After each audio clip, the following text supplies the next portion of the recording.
Good morning, people. It is Tuesday, the 28th of May. Welcome to TDA, the day after, your favorite news platform and the home of popular culture as defined by the culture. And we'll go ahead and let you know who your hosts are for today. It's your boy, 6 foot plus of pure temptation. Big Marks from the east side of the bridge. Good morning, people. As always, your favorite shade queen, my own royalty. And the comedy man, the pro-black activist, TDA producer, news analyst, melanin jam-packed.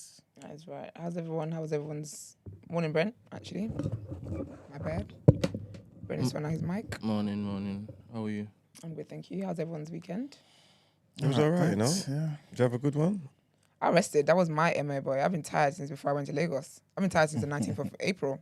It's wild. So I rested very, very well. I'm very happy about that. You didn't go out, no?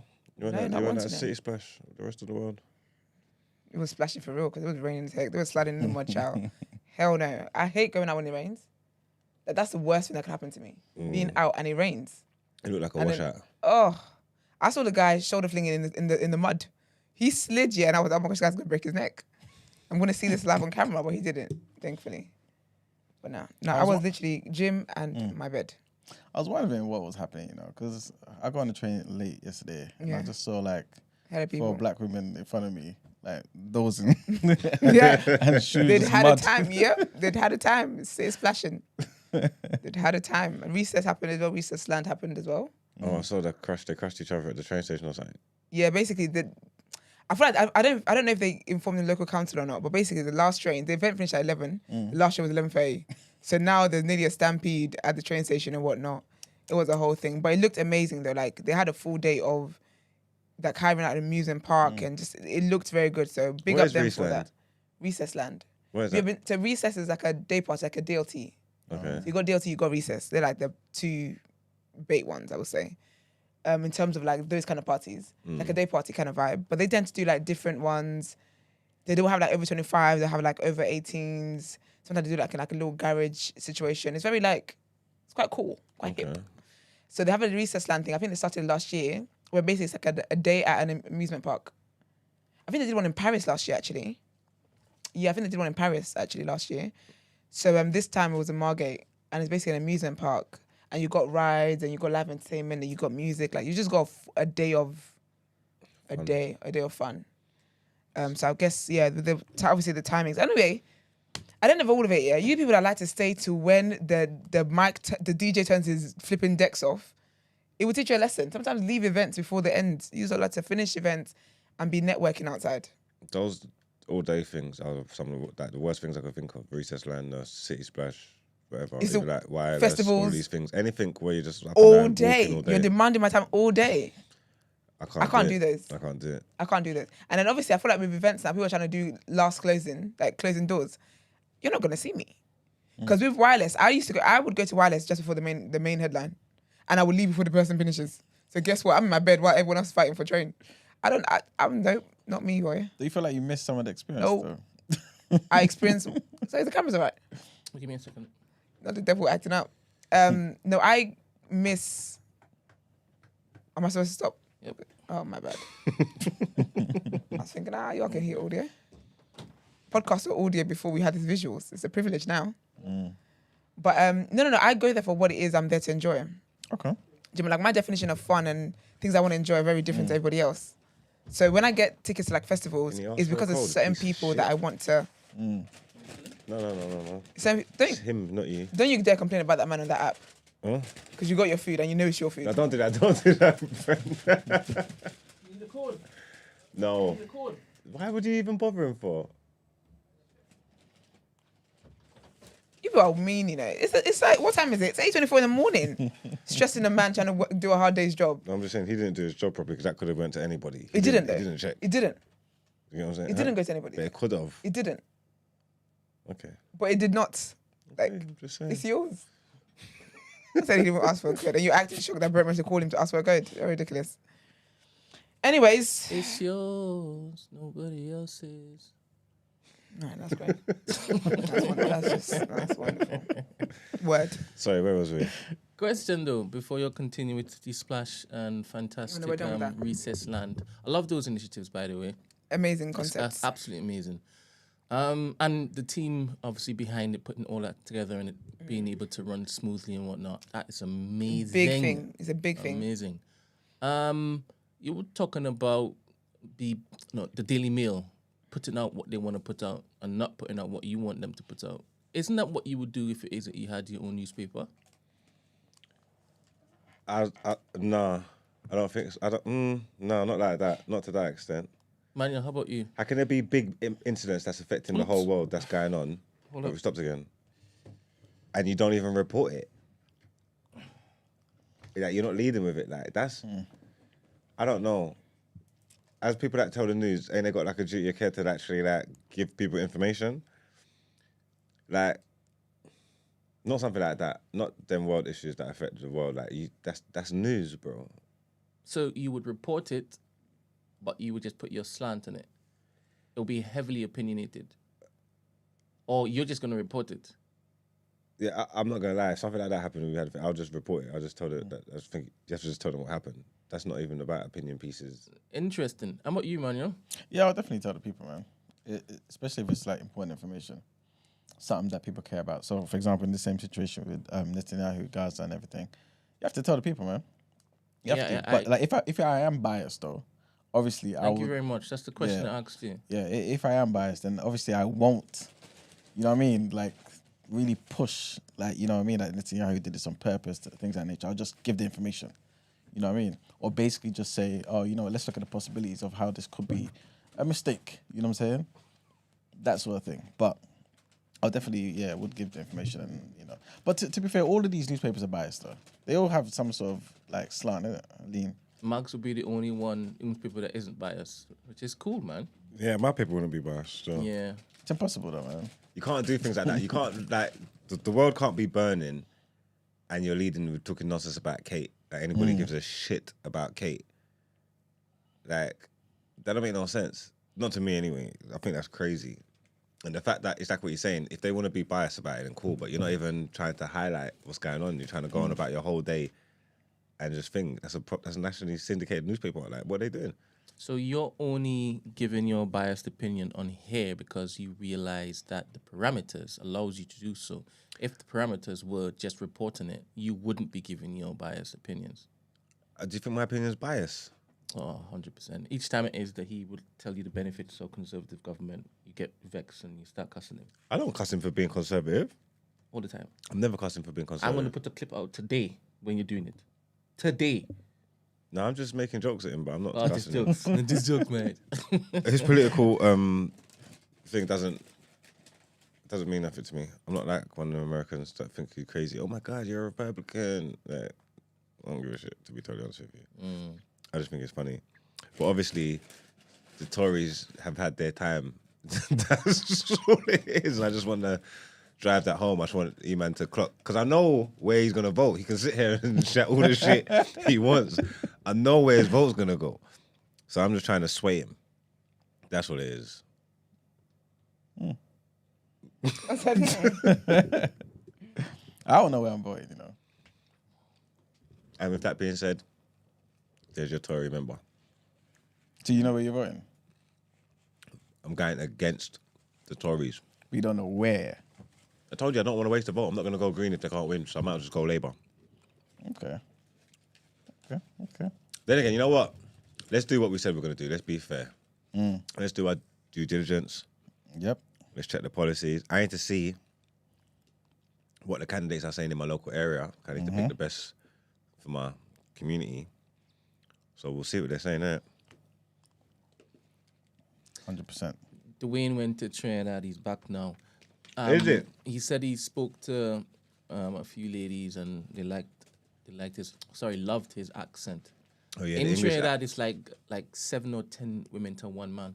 the English accent will get you places as well in this life. Trust me. So you found something, yeah? Well, he said Trinidad will see him soon. Was it what, a coolie thing or what? You don't see. I told you already about that word in Trinidad. Pardon? I told you already about that word in Trinidad. Was it dog treat, huh? Yeah. Oh, was it? We're not in Trinidad. Sorry? We're not in Trinidad. Yeah, but you're asking him, a Trini man, just came from Trinidad. Was it a coolie thing? You know, it is. I hear where you're coming from, but I can't unlearn things that I didn't know. ask you It's hard to me. I'm just correcting you, not asking you to learn it. I meant it as a compliment. Coolie things like, you know what I'm saying? Sorry, Esther. No, you're good. All right, there's hella Spotify comments to read. Let's get into them. Nathan Brown says, great guest. We need guests on for the whole show more often. Who was that?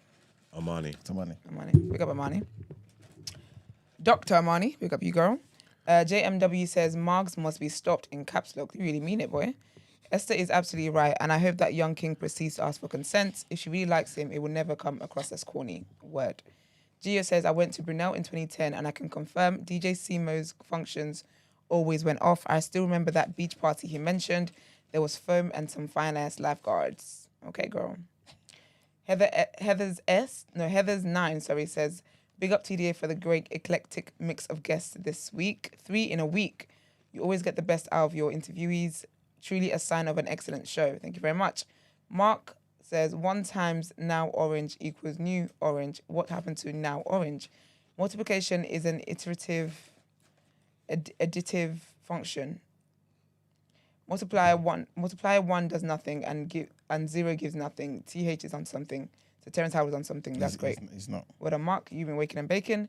Belinda says consent is nice and all at the right times, but I like a dominant man who will toss me on the bed and smack my bum. Belinda, you are doing everything against the work of people speaking for consent. I feel like stuff like that. I'm personally not for women championing stuff like that. I think it's very, very harmful because it falls on the ears of the wrong men, and then the statistics continue to go up. So She said she likes a man to flip her over and give her a little smack, and that's I think the she verse should you have want to go with. I think she should have kept that to herself. I think it's very harmful. Harmful. Yes, it is. God Quid's damn. Fetish says, if you spend too much time thinking, all you think about is thoughts. What? If you spend too much time thinking, all you think about is thoughts. That's exactly what's going on with Terence. Okay, fair. However, insanity breeds innovation, so let's see where this goes. Johnny Mr. J says, I think when it comes to the news cycle, keep it formal. If you're making digestible 1 to 10 minutes, new bites, be informal. The way the information is written is more important to better break down stories. This was to do with Brent asking some questions about TMB's future and the news. Noor Zaire, I like that name actually, says, Esther, I'm siding with Margs, the Pum Pum father on this one. You said dumbed. Okay. Love the banter between you guys. Big up TDA. Can't wait to buy my shares. Lots of love and blessings to you all. XX. Big up all of you that left comments. We appreciate you. Was she signing with me on? When you said I said dumbed, and I said I didn't say dumbed. Oh, okay. But I didn't say dumbed. So, okay. People can't tell me what comes out of my mouth. I mean, if they're Anyways. watching you. Yeah, but do you know what? This is shit I don't like. What episode was that? Was that Friday's episode? I can't remember. Brent, do you remember? It was Friday, yeah. I'm going to go back and listen because you asked me as soon as I said it and I told you what the full sentence was. I speak fast, so sometimes you might mishear. But you and Zainab, or whatever her stupid name is, cannot tell me what I fucking said. Anyway, your name is not stupid. I really like your name. I actually said that in the beginning. You can't tell me what I said. I think what That it irritated me. was, because I vaguely remember, you had said something that you had said was stupid or something, right? Yeah. And then he's like, why are you calling me stupid? No, and she says that she's And I was surprised. like, she's not calling you stupid. She said what you just said was stupid. Oh, She yeah, said I she's remember- surprised because that's even some even of her worse. friends, be agreeing with my dumb takes. So I'm saying, You're calling me dumb, but I didn't. I said your takes are dumb. Precisely. okay. That's the thing. You really have interesting takes. We all do, my dear. No, we all don't. We all don't. Poston has been taken down because some of us are on the verge of cancellation. So basically, Your takes are wild. it's the grace of God and the prayers of the saints keeping you. your bestie is so like you. Who, Esther? Oh, I Are you don't right? know. I'm so like what? I was laughing to bits because of what you wanted to happen. First of all, It was literally First of all- tickling my soul. anyway, When I deeped what she wanted on a Saturday, a pure Saturday. It was a Saturday morning. Yeah, but I was at the gym, so that don't count. It was a beautiful Saturday morning. The sun was out. Sun was The out. birds were tweeting. They really were. Like what you you were want? probably, I don't know what you were doing, but you were in a probably a good mood. She wanted that all taken away. No, I didn't. All taken away. While she was doing the Pilates, like, I told that nigga. If you don't hear, you go for you. What happened? I'm confused. I don't know what was going You on. don't. I want to slam my drink. I never thought it would be a day where I was the one saving your pum pum when it was both of us on that particular ledge, choosing, what should we do? Should we push him or should we not? I said, don't push him. She was like, push him! I just said, You're wondering context. let's please. see if he Context, please. falls. I didn't say push him. I just said, let's see. You don't know how much I laughed. There was a clip. There was a clip. That 100% it will go viral. 120%. But I'm talking Joe Budden viral. that would cross borders. I'm 100%. talking we're making out the hood. It will come up. What did I say? Don't But- worry. But basically, as soon as I put it up, I saw the temperature. It started doing It was bits hot. on TikTok, right? Oh, I said, went up. Bits. to take it down. It's going too fast. Do you know what it is for a video to land here and the temperature's already hot, like on arrival? Hot, not even warming up. Not even I left my phone for an hour, I came back to it. But did you use an edit On and mix my arrival. words up or something? No, he didn't. And that's the maddest Barbie thing. did it. But the thing is, And your it wasn't words... edited. The thing is, your words weren't edited. Like, there was no funny business in this one. That's why I was like, let's see if a fall happens. Why did they get Because niggas into this? Was it about consent or something? It absolutely was. Look where you went. And when you and Simo were sitting there chatting, I'm looking at you two like, carry on. So my thing was, and the way the clip was, Rabiel didn't need to put anything other than just put the start time and the end time, and that was it. There was no chopping in between, few emojis in there, whatever. But it was what you said, and I was like, no, but he stands on business. What did I say? Well, when I was the clip, you can send it to you. Yeah, I said, but don't post it. Why can't you tell me? I said it anyway. No, yeah, but don't post it. See, I knew. See, If I sent it to him, you'd probably post it. what's wrong with that? No. He'll be the one doing it. Because you posted it already anyway. Because when you saw that clip, you thought it was a good idea to post it. To be honest, Did you post it, Babiel at the posted it? time, I swear I said, no, Babiel, don't. You definitely said no, I Babiel. swear Don't. at the time I said, don't, Babiel. Yeah, but who posted it? You or Babiel? Who's got I access to the posted account? it. Exactly. Because when I looked at him like, to be honest, there's a fair shout. And I even responded to your message to say, in real life, this isn't really a thing where it's going to look like what you've been saying. Because asking for permission for that is not a thing. And it is a thing. But you know what's mad though? I know what happens in the streets. Yeah. I know the conversations being had in the streets. You see, in the female world, in the women world, Yeah. I know what conversations been happening. Yeah. So when we were talking the other day, and I was drawing from real experience, and Simo, big up Simo and his lovely event. I'm sure he had a great time, but he's an egg. When he's telling me that, when I said to Marcus, you can't say that, something like that, or you can't say something like that anyway. And he's telling me why am I questioning Marcus? I said, oh, because I'm the one with the vagina in this room. That's why. I'm the one whose ears to the streets. When I saw the clip, I always knew it was gonna be some cookings. But I just felt like sometimes those who don't hear, sometimes unfortunately you have to feel sometimes. I wouldn't have felt that, you know. I think you would have. Oh, my I life. honestly promise you, you would have felt that. Question. No. You would have. Okay. 100%. Question. Because it was way that what you were saying is way too. You would have hella people in your DMs thing with is, stories. where it started going, I don't even have notifications. Mags. I had a time this weekend. Where it started going was should've left it nothing what you were talking about. So if it's nothing I was talking about, what's it got to do with me? No, because it then moved on to this person wants to. What's the teeth here? I mean, yeah, but people can say, again, I couldn't care less what people say. I'll be honest with you. But I mean, yeah, thank you for taking it down. I didn't even know. So Yeah. I mean, I posted something yesterday on Instagram, and you haven't reposted it. So, I didn't know. So you get it. I don't know what question, Esther. Question. Brent. Out of the last however many individuals that you were talking to, Yeah. how many asked you if they could kiss you before they basically read the room and then went in for the kiss? Why are you asking me that? Because it spoke to the conversation we're having.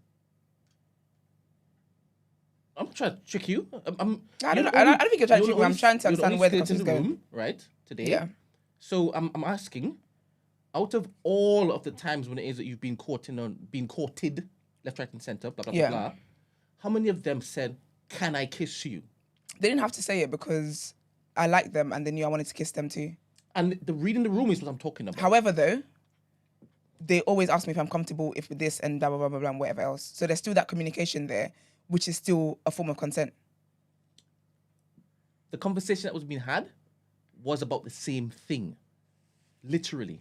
And how it was put together, it was you saying you have to ask for a kiss. And he was saying, no, you don't have to ask for a kiss. I didn't say you have to ask for a kiss. Is that what the clip's about? Yeah. A kiss? Yeah. Yes, I But couldn't give like a I said, it went somewhere else. But I don't give a shit. Sorry, wait a minute. I didn't say you have to ask for a kiss. The guy asked whether he should, and I said, yes, you should. I didn't say you have to ask, because I talked about as well the energy between them and knowing and I said, ask if she's comfortable, blah, blah. I didn't say it as a finality of you must ask, that thou shalt not kiss unless thou ask for consent. I'm not saying you shouldn't ask for consent, but the conversation that you think was happening is not the conversation that was happening. In the clip, Okay, fair enough. I was here the whole conversation, but I'm just talking about the clip. Fair. Yeah, that's how it was perceived. And that's why people decided, oh, he doesn't want to ask for consent. He's teeth in pussy. That's the way it went. Who cares? I hear you. I've heard you. I have heard you. You just got to protect your brand because you clearly care. I don't give a shit. Anything I say out my mouth, I'll live with the consequences for it. I can't get cancelled. You only get cancelled for things that you say or things that you do. I'm not going to do anything heinous, and anything I said that shit. It is what it is. Like, you get what I'm saying? And honestly, I wouldn't have known. And if people felt the need to come out of their way and DM me, then I still wouldn't have known because I don't have notifications on. I'm not in my apps. I went in my apps all weekend, so I would have been fine. 3-body problem. Have you seen it? Who? 3-body problem. Have you seen it? Esther, have you seen it? Nope. Marlon, have you seen it? No. Y'all need to watch it. It's on Netflix. It's only 8 episodes. It's going to change your perspective on what Terrence Howard... Well, it's not going to change your perspective. You're already on my side. You're already here. But it gives more color to the shift that I was talking about that's happening right now. Everything that's happening with AI. Everything that's happening in the spiritual realm. I'm talking about Christianity in that particular lens, by the way. There's a lot of conversation happening about aliens and what that looks like and who they are, blah, blah, blah, blah, blah, blah, blah. All of that is in that series. It is a fantastic series. 2 people asked me to watch it, Danielle and also Anthony. Shout out Anthony. Absolutely amazing. Oh, sorry. You're welcome. Huh? Okay. You're welcome. 3-body what? 3-body problem. 3-body problem. 3-body. It literally tells you what's going to be happening very, very soon. Because I feel as though that's why they made it. To start bleeding that eventuality into the consciousness of everybody. It's uncanny. It is so scary how detailed that is. 3-body problem. But it's, if it is that you're not like tapped in or tuned in like me, it's just dope, full stop anyway. 3-body problem. Yeah. I'm going to take it in. Check it out. Oh, crap. 3-body. I was thinking 3. I did say 3. Oh, so it's 3 as in the number 3? Yes. Okay, cool. Okay. What? Shout out Cass Denton. I went to BBC One Extra on Sunday. Why didn't you tell me? I could have listened in. Surprised you didn't reply my last text anyway, so I did. you did not. I sent a voice note. And I was wondering, how come you didn't reply? I said, let me talk to her when it is I see her. Voice note. Wait a minute. Stay And I there. laughed a lot in the voice note. Hold on. And then at the end it said, can I kiss you? I thought that's why you didn't reply. There's not. Last thing I got is one I sent you. Oh, maybe. I don't know why it didn't send. Maybe God didn't want me to agree with your weekend. God didn't want you asking me to kiss me. That's why. Anyways, all right, let's get into headlines. Yeah, so shout out Castenton. I went to BBC One Extra. Oh, yeah, sorry, my bad. If you don't mind, I'll share my experience. Second time at the BBC. Why should we shout her out? Because she's been diligently working behind the scenes she's producing. So Oh, sick. Love a producer. yeah. And she produces for Richie Brave. Richie Brave. Big up but Richie there was a Brave as stand-in well. this time, Mary, and they were just talking about podcasting and stuff. Oh, that's good. I only spoke for like maybe kind of like 5 minutes out of our programming because Yeah. split it up. We're the only ones that talk this much. Yeah, I mean, Everybody else, you're in and out. Find out what your name is, what you do. All right, thank you very much. I said that on air that I think that radio is dying. You are a radio station. Don't whisper now. You said on BBC. You are a radio station and you said your radio is dying. Radio is dying, they know it. Yeah, but shout her out, man. She's That's why cool. there's barely any shows anymore. Really cool. And big up her, man. That's lovely. We should get her on at some point. She's Yes, down. we should. All right, cool. All right. Anybody else? No? I don't know. It's for. Headlines. All right, good.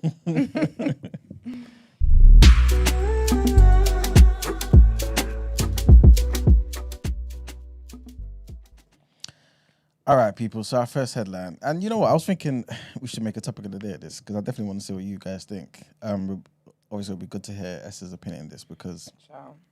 actually, I'm a youth. you didn't experience it back home, And though, innit? hell no. Hell no. But it would be good, I guess, to speak about national service, innit? And then bringing it to the UK. It could, but it's crazy. Guys. I just honestly pray that in my trajectory of my life, none of God's plans is something back home that involves me having to do the youth service. Because I'm sorry, I don't know what that means. Yeah. It's just not my calling. Look up all our Nigerian listeners. Love you guys, but no, thank you. Well, for those who don't know what I'm talking about, the Home Secretary James cleverly was speaking to the BBC, and he said that national service would be something that they want to make mandatory in this country, right? He said that national service would engage young people in society again when too many live in their own bubble. The Conservatives have pledged that if they win the general election, 18-year-olds would have to take part in a scheme involving military or non-military service. It's cleverly said that it would address the fragmentation in society, but added that sending people to jail for not taking part was not going to be proposed. Labour said that the plan was a desperate gimmick with no viable funding. Next headline, and the Conservative Party said that MP Lucy Allen has been suspended for backing a Reform UK candidate. Ms Allen insists that she quit the party in order to support the Reform UK candidate Alan Adams in the seat that she is vacating. She publicly gave her support to Mr Adams rather than Tory MP Hannah Campbell in Telford in Shropshire. And a Conservative Party spokesperson said that she had been suspended with immediate effect, while the Prime Minister said that a vote for reform would put Keir Starmer in power. Similar to what you were saying, isn't it? That if you're voting for reform, voting for Green Party and everything else, you're just going to aid Keir Starmer and get into the finish line. Mr Adams would offer an alternative to more of the same politics and more of the same politicians. This is what Ms Allen said. And our last headline is what we was chatting about earlier today. And this is about Netanyahu and how he said that the deadly strike, trigger warning guys, and how he said that the deadly strike on Rafah was a tragic mishap. So yeah, for those who don't know, the Israeli Prime Minister Benjamin Netanyahu said that the strike which killed scores of displaced Palestinians in Rafah on Sunday was a tragic mishap. This is amid growing international condemnation of the blast. So at least 45 people were killed, according to the Hamas-run health ministry. Hundreds more were treated for severe burns, fractures, and shrapnel wounds. Speaking in the Israeli parliament, Mr Netanyahu said that it was vital that Israel took every precaution possible to protect civilians caught up in the fighting in Gaza, but he insisted that the IDF used their best efforts not to harm those who are not involved in the conflict and vowed to keep fighting against Hamas. So despite all of this, he's still saying, guys, we're still pushing forward. We still got to do what we're doing. I don't intend to end the war before every goal has been achieved. These are his words. And this is what he said during his address, which was interrupted by occasional heckles from family members of hostages that were taken by Hamas. His goal is to wipe them from the face of the earth, man. I was saying the Literally. same thing to Ramsey maybe like last week. I was saying, like, people need to, I think, face the facts and understand what this guy wants. And people like him, they don't want two-state solution. They don't want nothing. They don't want no one there. They just want a sole Jewish state. I don't understand what the confusion is. This is what I'm saying. We watched him send everyone there. They've been there. There's a settlement. They sent everybody there. And everything he done, it played out in real time. Yeah. You get me? You sent them there, and then you bombed them. But then when you say people should face the facts, so if they face the facts, what's the next step? I think then you can kind of try and tackle it from that angle because you recognize that it's not just. I know it sounds weird, yeah, because life's already been thrown in a bin. You know what I mean? Like horribly because of this conflict, but people I think still have hope that the people from Gaza are one day going to return there. There's going to be a two-state solution. People still believe like there's going to be some sort of peaceful resolution in it, but like. I feel like you'd have a different approach if you know that this guy doesn't want that at all. That he just wants your demise completely. I know 30,000 is enough to kind of paint that picture, but there's like over 1 million people there. That means he wants all of you gone, either by death or by just displacement. But the thing is, that facing the facts and tackling from that angle, it doesn't look any different to them. Because even if they were like, okay, you know, we're going to fight back, they don't have the access to resources and stuff that he has. No, it's more so, I guess, for the world to kind of intervene. You know what I mean? Like, 'cause But obviously, but the world know that. I actually believe that because Joe Biden keeps talking out of his I'm about to call him deceased, but he was halfway to death to be fair, but about 3/4 there. But he keeps talking the way he's talking. All these governments keep talking the way they're talking, and I feel like it's because they're going to benefit from it. I feel like there's something where they're going to benefit from Israel doing what Israel wants to do. So I feel like even if that was the facts, because if you think about it, as much as people might be thinking, oh yeah, you know, it's still gonna be a two whatever, blah blah blah, they're still saying that, well, you're still killing us, you're still doing this. Like those facts are still there, those facts are still happening. All these politicians, all these governments can see that, but they don't care. They don't care. So I feel like even if the people that are there, the Palestinians, were to be like, actually, no, we can really see what's happening, it's not gonna change anything. Like they're still gonna be in the same predicament. So I feel like when people are like in such situations, the only thing that can get them going the next day and try again and not lose hope is hope actually. Do you know what I mean? It's having some kind of hope, because I can't imagine what their days are like. I can't imagine what every day is like for them. So like right now hope is the only positive thing they have. And I feel like even if they I feel like they would know within themselves, if we are in comfort and we can tell this is what's happening, how much more them who've lost their family members, who've lost everything. So they know, but the thing is, hope is what is the best thing you can hold on to now. but what are they hoping for? I don't know, but that's like when people are in situations like that, when like they're in like really, really down bad situations and stuff like that, what honestly keeps them going and not just throwing the towel is hope. I hear you. But I feel like even if they were to accept what's happening, it's not going to change the fact that he's still trying to kill all of them. He's trying to get rid of all of them. They don't have the manpower. They don't have the resources to fight back. They can't even summon all these countries to be on their side, because these countries already are not on their side. And these countries can see what's really happening. They know what's happening. There's no way Biden does not know what Netanyahu's real intention is. So it's not going to make a difference, unfortunately. Do you get what I mean? I hear you, but I feel like maybe, I mean, if we believe that, you know, certain powers really care, right? Yeah. It will force people to kind of hold different governments around the world to account. Because just the other day we spoke about, I think it was France and another country that said, you know what, we are going to recognize a Palestinian state. You know what I'm saying? We're cool with it. Yeah. So, but the reality is, if this guy gets his way, there will be no Palestinian state to recognize. You know what I'm saying? So if we have the mindset that, wait a minute, this thing that we're hoping for, the Palestinian state, will not even come into fruition, then we can kind of be like, wait a minute. So you're not just doing this to get Hamas. You're doing this to remove everyone. And I know it seems kind of obvious, but I feel like the approach would be different, because then you basically be like, oh, wait. Stop wasting time with this nonsense that you know what I'm saying, that you're doing. Stop wasting time with trying to convince us otherwise. We know what your real agenda is, and so we have to approach this differently. You know what I mean? But then even France that says that they see them as a state, Yeah. what action have they taken? Because even This if is- everyone was in a place where they're like, oh no, we see what he's trying to do now, what action will follow it? There was a time when they were all on his side and saying, oh, pray for Israel or whatever, and then they clock, okay, that it's not it's not like for like on what's happening. Then they all were like, no, we stand with Palestine, all these governments. Okay, but if there's no action following it, it's just words. And that's why I feel like with the governments, it's always gonna just be words because they know what they're going to benefit from Netanyahu getting his way. So then what difference does it make to the people who are actually being killed and bombed and stuff? I think it's just more so kind of like what you're saying about the hope thing. Because yes, they're kind of not doing anything now, but if Netanyahu keeps doing what he's doing, saying he just wants to get rid of Hamas, right? Yeah. Then you can kind of sit back and say, okay, cool. Let's see and hope that he gets rid of Hamas as soon as possible. Yeah. But if your mentality is he's not there trying to get rid of Hamas, he's just trying to wipe people out. Yeah. Then you know you have to intervene. But how? How can they intervene? Oh, they have to do something like similar to what I guess South Africa did with the international court. And then I guess some of the other powers could just really use their muscle and be like, yo, this is ridiculous. I'd rather die in. Like, I hear what you're trying to say, but I just don't think it's realistic to what the reality that they're facing is.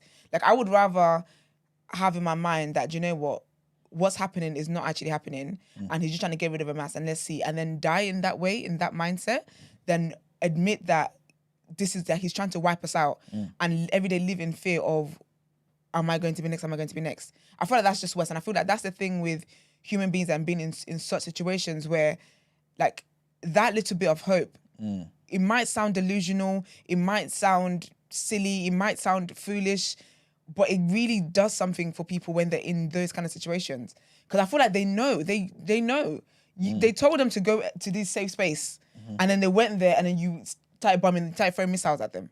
They would definitely know what's trying to happen, but when you're in the situations, like if they were to give up, that's tricky, man. But these governments don't care. So unfortunately, I feel like they're just in a very helpless position because these governments know where they're going to benefit from it. I don't believe none of these governments are going to aren't going to benefit from what's happening from when Netanyahu if he gets his way. I don't believe none of them are not going to benefit from it. They all know they will. Yeah. Which is why it's literally just lip service. Yeah, we recognize them as a state. Yeah, but what have you done to help them fight back? They're not going to be. Not a damn like thing. Yeah. And they're not going to do a damn thing. But I think it's like I was saying, obviously not to go around in circles, but because I think Israel keeps pushing the idea, we're just trying to get Hamas out of there. Look at what they did to us. 1,000 October 7th, everyone died, this, that, and the third. So they keep pushing that idea. But if you kind of just see it as, wait a minute, guys, we've been buying this story for a long time now. 30,000 plus people are dead. You know what I'm saying? At least let's stop giving them money. You know what I'm saying? Like, because Israel is... They're small, man. They're only what they are because of, you know what I mean, like the funding and the influence they have in different countries and things of that nature. But yeah, it's sad, man. It's a shame. It's very, very sad. Did you all read Piers Morgan's tweet yesterday?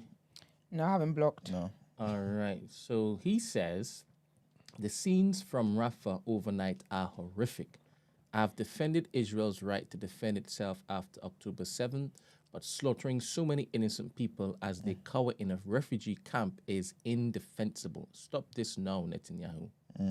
What type of grace do we have for people like Piers who have been pushing that absolute bull crap for months now on his massive platform, where he's there suggesting to people that Israel and their response is... It's understandable. It's defendable. And now, after that particular bombing, he's now saying, enough is enough. None. I have grace for him because I believe in growth, and I feel like if he's going to be as loud now about what Israel's doing, then I have grace for him. But People get to different stages at different times. They're doing what he wanted them to do. What do you mean? They're doing what he wanted them to do. He said they got the right to defend themselves. When people were trying to tell them they weren't listening, he was pushing it. They got a right to defend themselves. They need to eradicate Hamas. They need to do all this crap, all this nonsense. And now they're doing what he's doing. And now now it's too much for him. Or I don't know, pressure's coming from somewhere. Or your eyes finally decide to work, and then now you want to chat shit, man. Fuck yourself, man. But I think it someone speaks to what I was saying before. I think some people like him, like we could be naive and believe in, his initial, I guess, viewpoint. But like he was always saying, like you just said, you have to get Hamas. I understand you have a right to defend yourself, this and the third. But I think it's because to some degree he was believing that they're there to solely get Hamas and to, you know what I mean, like take them out and get revenge for what they did. But he's seeing now that Hamas ain't in that camp. You people are just wiping people out for no reason. That means you're killing people and trying to clear the land. It's a different ball game. You know what I'm saying? This is basically what I was talking about. Like when you have to understand it that, wait a minute, it's not about Hamas. And we may say, wait a minute, you should have known it from day one. But it's just too obvious now. Too obvious. I don't know, these people, I don't know who he thinks he is and his voice is so important because now he says that it should stop. Like, he's full of shit. When people was telling him about, and they were talking about the tunnels and the hospitals, like, oh, but there's Hamas there, so this collateral damage was fine. You know what I'm trying to say? It was fine then, but then, okay, now it's too much. Like you're on the wrong side of history, bro. I'll be honest with you. This is the attitude that he should have had from the beginning, what everybody was telling him. People don't need to be burning in Rafah to understand that what they was doing was wrong and there was a different way to go about it. But he wanted to use his platform and his massive voice and his millions of followers to spread his nonsense. And then now he's seen the light and he's moving all righteous. I ain't got no grace for him, man. Fuck Pierce, man. Yeah. I actually think he's going to flip-flop again. What, as in go back to... 100%. I actually believe he's going to do that. He's got the luxury of doing it, waking up in his bed with all his coffers there. He's got the luxury of flip-flopping and feeling however he wants from day to day and using his platform to voice his shit opinions. Like, that's what the luxury he's got to do, so he probably will. This is how I feel about Kanye West, by the way. I don't care about no Kanye. No, so I feel about Kanye West. Oh. Flip-flopping all the time. Kanye is sick, but certain things you can't. I don't subscribe to that Kanye does because I don't like nonsense and foolishness. Fair. All right. Let's head into topic of the day. What you're saying? Sorry, Esther. For what?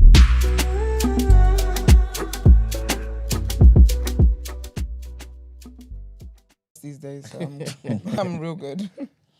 Brent, if you don't mind, can you play that video in the doc? And this was sent in by Ed as well. In the Discord. Big up, Ed. Yes, big up Ed. I appreciate your contribution in Discord. Wake up, Ed. You're doing more than other people are. Love you lots. You're on a love spree today, aren't you? Yeah, man. It's important to let people know that they're basically doing God's work. Yeah, big up Ed, man. It's good vibes. 100%. Big up Kwame as well, because he also sent me the link as well on Instagram. So I was like, yes, this is definitely a sign. We need to talk about this. Over romantic partners. Young Japanese people.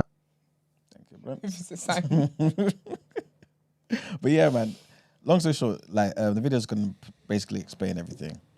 But yeah, I just want us to dive into it and just ask ourselves, is this the future? Should it be the future? Are you guys open to it? So yeah, Brent. All right, the caption says, people in Japan are now marrying their friends over romantic partners.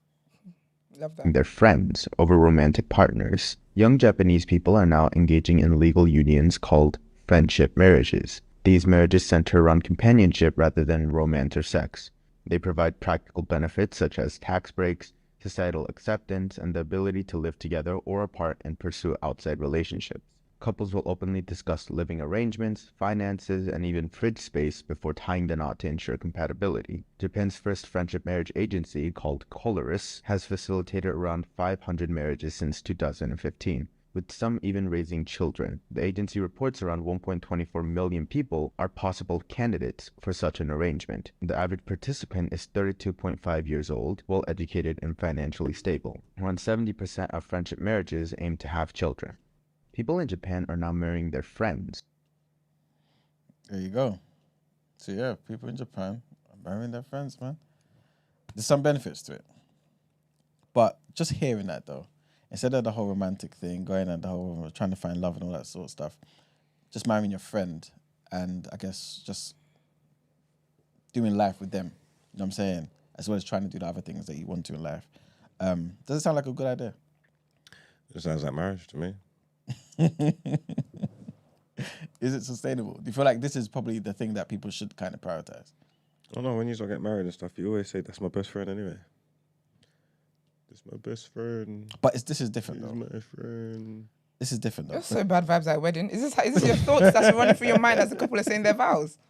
Ridiculous. It's like I thought you said friends because sleep together. Anyway.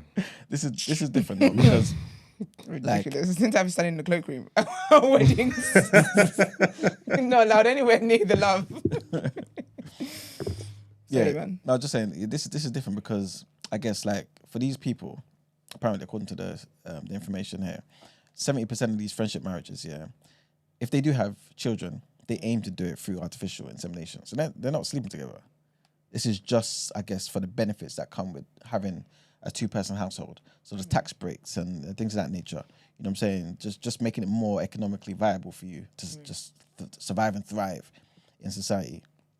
But is that enough though? Do you feel like this is the better way, perhaps? Isn't What's Japan the pros and cons?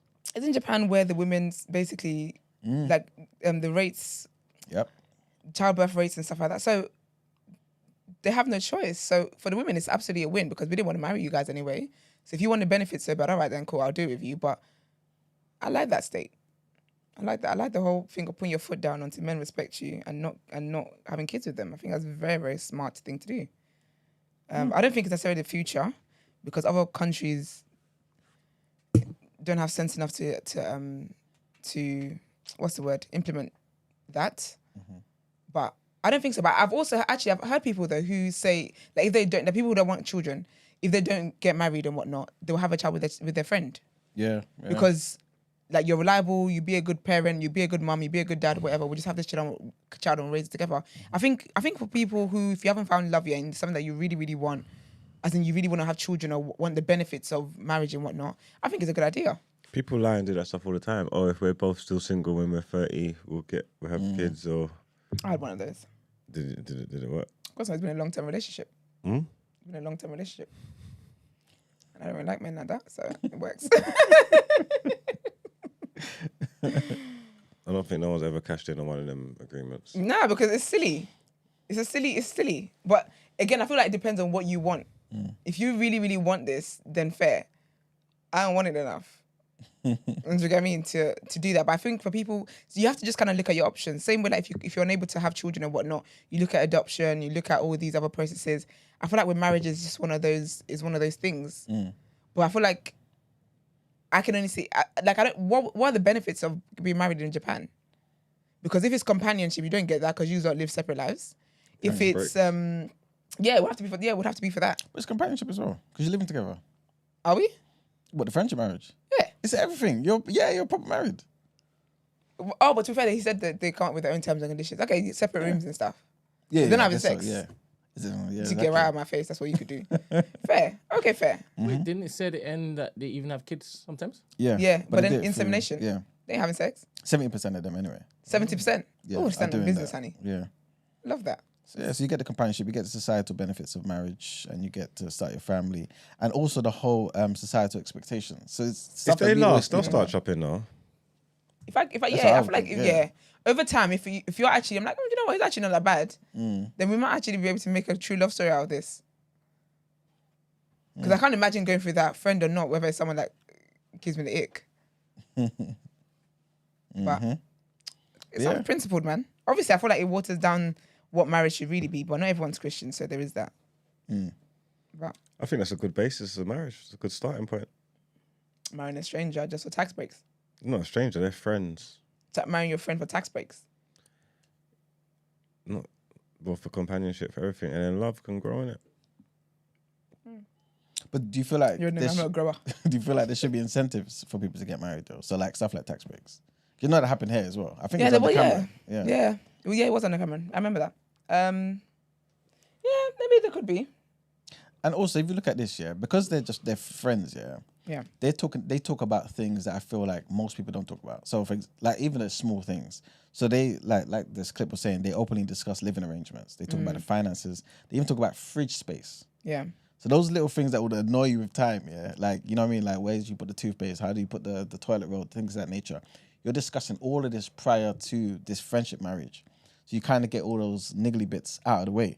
You know what I'm saying? And you're just there to, I guess, focus on what you want, which is the companionship and potentially having kids and actually getting what you want from society. Because I guess in that society as well, which is, it's I feel like it's kind of the same all around the world, although to varying degrees, right? But people kind of look at you and think, okay, cool.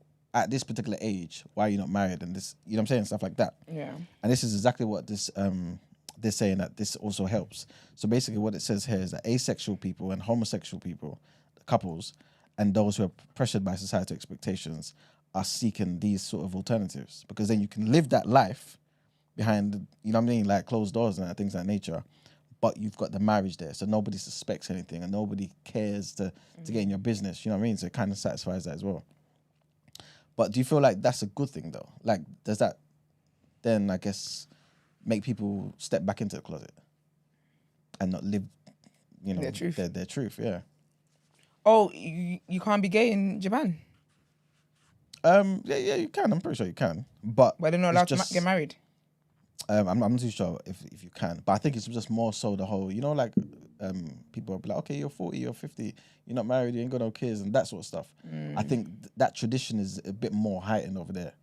You know what I'm saying? So if you are somebody who's asexual or you are somebody who's homosexual, but you've got friendship marriage and you've got kids to show for it, then nobody asks those questions. You know what I mean? You can kind of avoid it in that way. I think it's wild, man. I honestly, I feel like, but that's because of how I look at marriage. I feel like I look at marriage as a very, very serious thing. I think people get married for very stupid reasons these days, and it's wild to me. So this is silly to me when I really deep it. I feel like if you wanted to have children and stuff, I feel like, I think it's all very silly to me. Caring about what people think to the point where you're in a fake marriage is wild as heck. That's wild. So yeah, actually, is it fake? That's a sign of stupidity. Is it a fake marriage? It's fake because it's not like you're doing it. It's a fake marriage because it's not coming from the intention of what marriage should really be about. It's coming from societal pressures. It's coming from wanting reduced tax. It's coming from just simply wanting to have children. Those are not the real reasons why you should choose a companion. I don't think it's necessarily. Obviously, I'm just assuming here. But I don't think it's a case of, let's just do this so we can get reduced tax. I think it's more so, okay, cool, I need to go to central London, but it's cheaper to take the train, so let me take the train. You know what I'm saying? I want this anyway, but this is the best viable thing and most realistic, and you know what I mean? There's definitely people that get married for tax. People get married for papers. And if you want to get married for reduced tax. Of course. It's human beings. It's how human beings are wired. So people are definitely getting married for reduced tax. People are definitely getting married for papers. People are definitely getting married so that no one knows that they're gay or whatever. Like, all of those reasons for me are not good, are not sensible reasons to get married. So it's all, I classify all those things as fake marriages. It's not what marriage should really be about. Put those things that you just mentioned aside. Like, so for example, those who are asexual, homosexual, the tax breaks thing. Even the children thing. Okay, why the children thing though? Because I just don't think that doesn't make sense to me. I feel like a lot of people have children without thinking of how it is that they're going to raise the children and what the children actually need. I feel like having children is one of the most selfish things. It's one of the most selfish acts that human beings commit. And so when you think about having children and whatnot, because you just want to have a child, you just want to be like, oh my gosh, I've got a child, and just bounce this baby around and blah, blah, blah, blah. But you don't, like, you haven't thought beyond that. That child is going to grow up in a home because you don't got married just to have children, but you don't like each other. Or you might not. No, but as friends. But then friends break up and like different things can happen. But you haven't created a proper environment to know that this child is going to grow up in the kind of love in the home that they need. Wherever it is, even if you guys are friends, you guys are not going to be. You're going to be friends. And yes, there are different levels of close friendships and stuff, but I just don't think that that's an environment to want to raise a child in. So even that. Even if we're wanting children, I just don't think that. I think human beings rush to have children just to be mediocre, just to be meaty parents anyway. I think it's very silly. So you feel like a romantic sort of love is essential when you are having kids? I think it's essential for children to grow up around love. Romantic love, though? Yes, actually, yes. Yes, romantic love, yes. They should be able to see their parents in love with each other, respecting each other, honouring each other. Yes, absolutely. Yes, you can have those things in friendship as well, but friendship is different to marriage. It's a different ball game. Okay. But Do you feel like this is a Christian thing? I think it's a Christian thing. I think, but not necessarily. It's not just a Christian thing. Because no, it's not just a Christian thing. Because I feel like that's how kids should be raised, in loving homes, in homes where they know there is love and they see the love and they feel the love, because it helps them go out to be adults that have sense, and not and not toxic and not weird. Like seeing your parents hugging and kissing and fond of each other, you grew up not being a weirdo. Respectfully. Well, disrespectfully, however you're feeling this morning, really. Yeah. All right, Margs, Brent, what's your thoughts on that? Do you feel like a romantic love is essential for like rearing kids? To get the best out of it anyway, you know what I mean? Because obviously things change, but in I guess the most ideal and the best situation. Or do you feel like there's other things just as important or maybe even more important?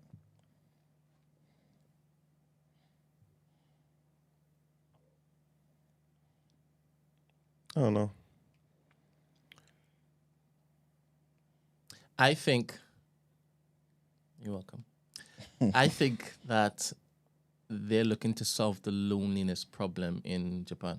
And I think this could be a good initiative to do so. Okay.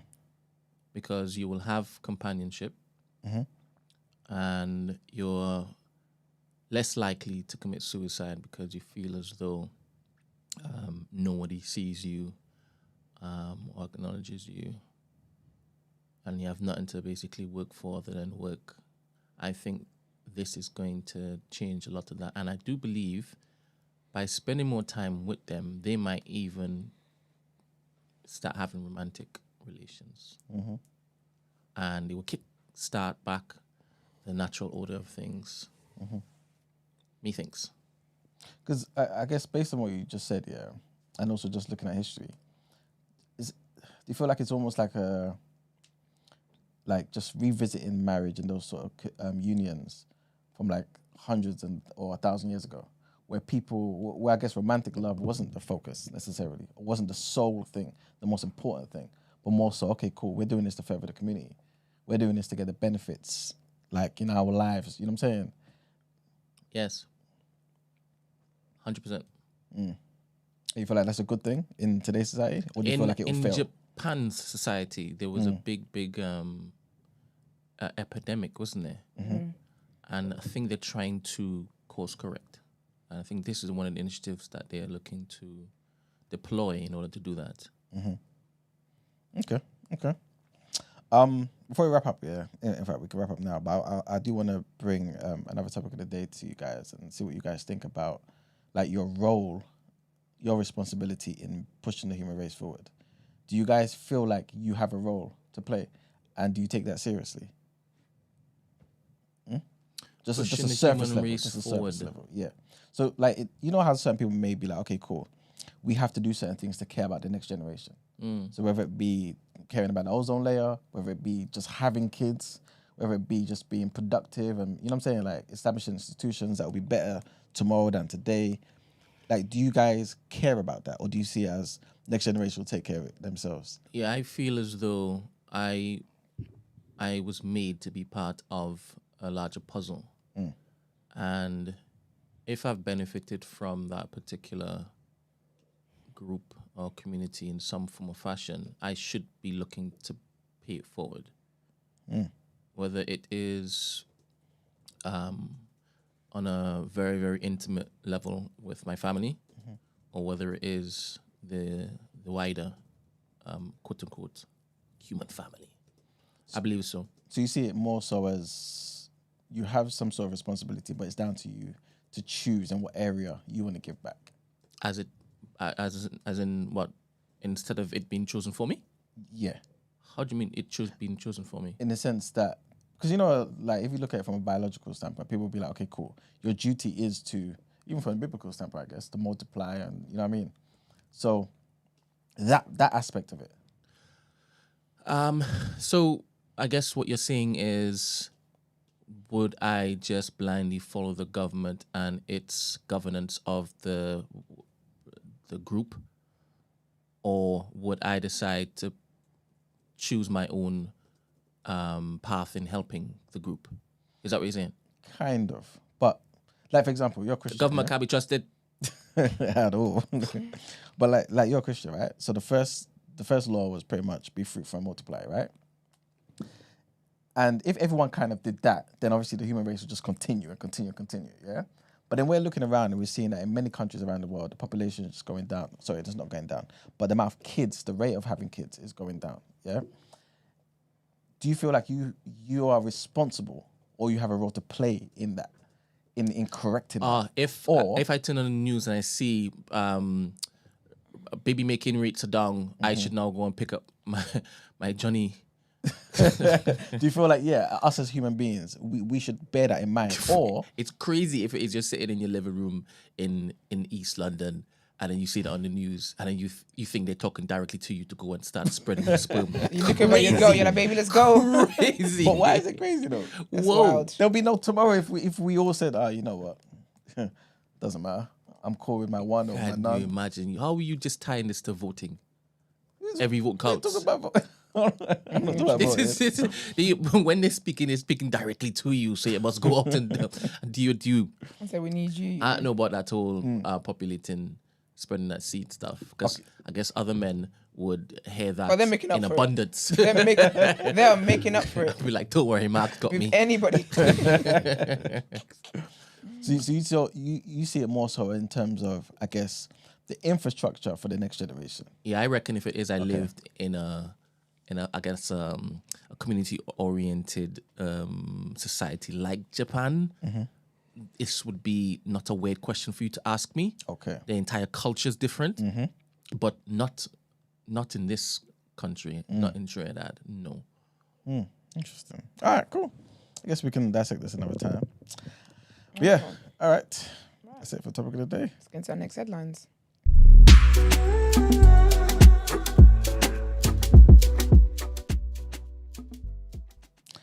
All right, people. So potentially our future leader has come out and said, guys, I'm promising you voters that I will fight for you and put the country first and the party second. Sorry, Richie. before you continue, somebody texted saying that there is, I guess, an outbreak of measles Oh, in the UK.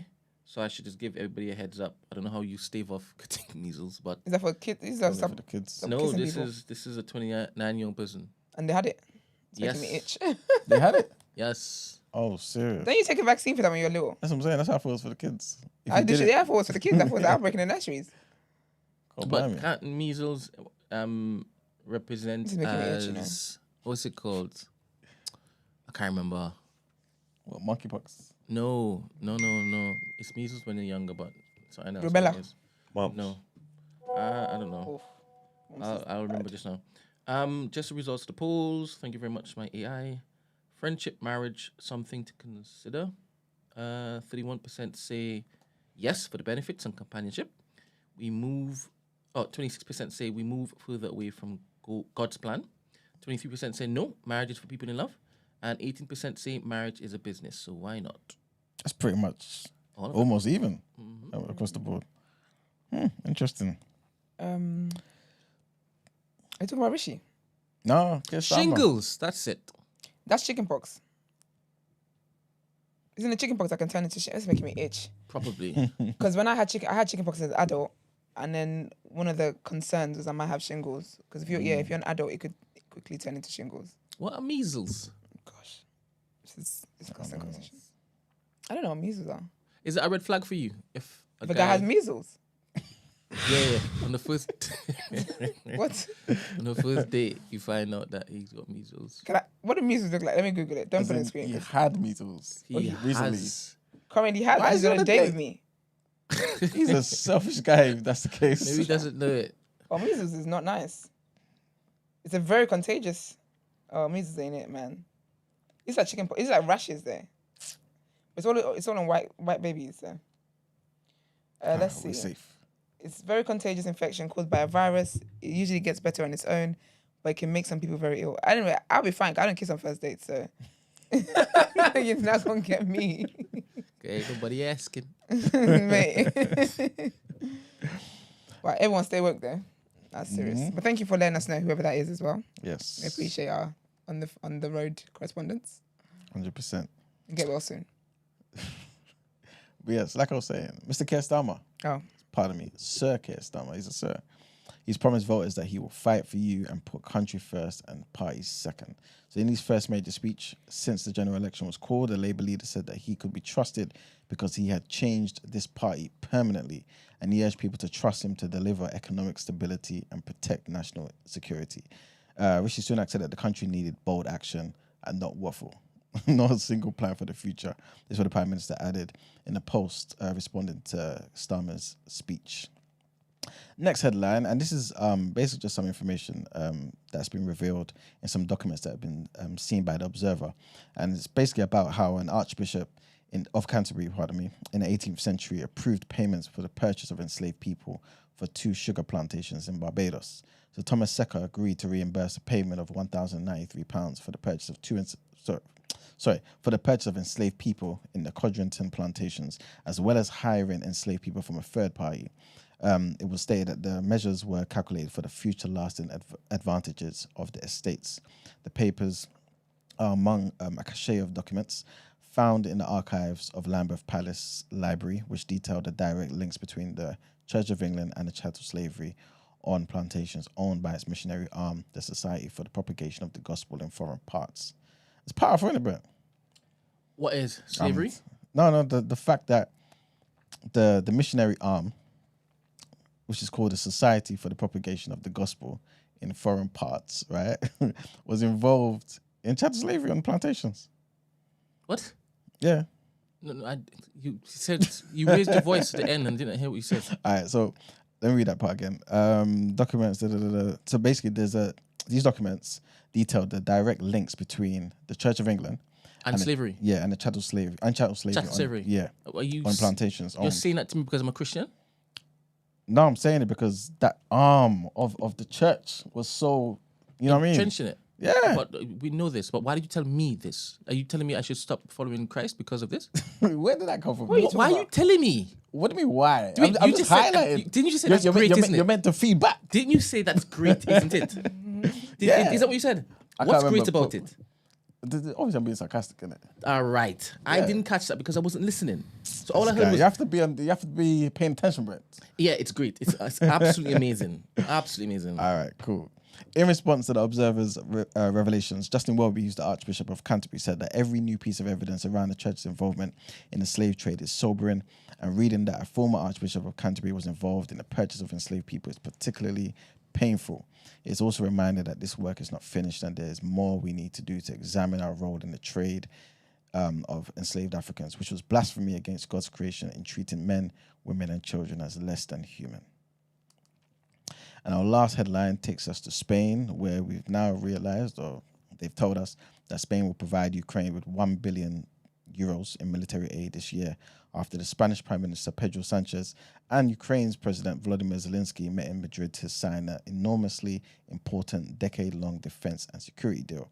Although the precise details of the agreement have not been made public, the Spanish government says its assistance, would allow Ukraine to prioritize its capacities, including its air defenses. The bilateral deal was agreed 2 days after Russia's onslaught in the northeastern Ukrainian city of Kharkiv, which killed 18 people. And as EU leaders grow increasingly exasperated with Hungary's efforts to block aid to Ukraine. Sad, man. I really want to see when it is that we put up a poll, different stages of the run-in for the campaign, the election, how the chat is going to be voting. Because, I have a sneaky feeling a lot of them, even though they will cuss Keir Starmer, they're going to be voting for Labour. Oh, that's not going to surprise me in the slightest. I know, I don't think it's surprising. It's just interesting that the people who do type would be like, F Keir Starmer, blah, blah, blah, blah, blah. Like Chrissy said, he looks like he was part of like Hitler's Germany, right? He looks evil to me.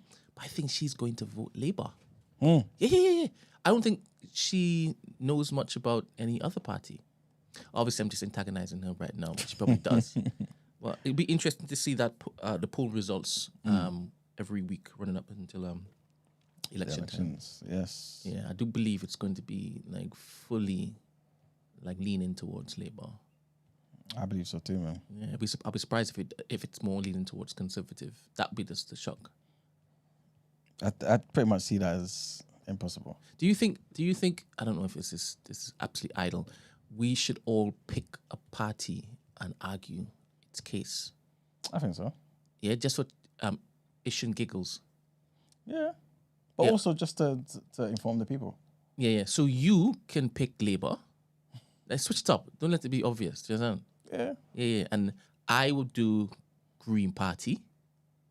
Margs would probably do Tories, and then Esther probably UKIP. Now we'll leave the chat before it starts. I think that might be interesting. Yeah, that'd be good, man. Then obviously Margs would probably have everybody voting Conservatives. It's very persuasive. I think it's gonna have the opposite effect of what we want to happen. Yeah. The kiddies are gonna be like, oh well, might as well vote Conservative. They're gonna get the word out in the little, channels. Next thing you Turn know, the tide, yeah. Yeah, I reckon they don't even know how to vote, to be honest. Can you imagine? you will stop disrespecting the kiddies, you know. Half of them are incarcerated.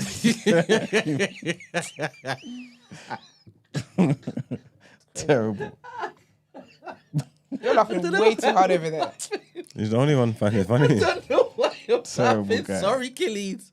Sorry, I'll make it up for you. I'm telling you, I'll make it up to you. You know the kiddies just have to be a guest on one person's podcast. You know what I'm saying? The equipment will be gone. They literally know where you reside.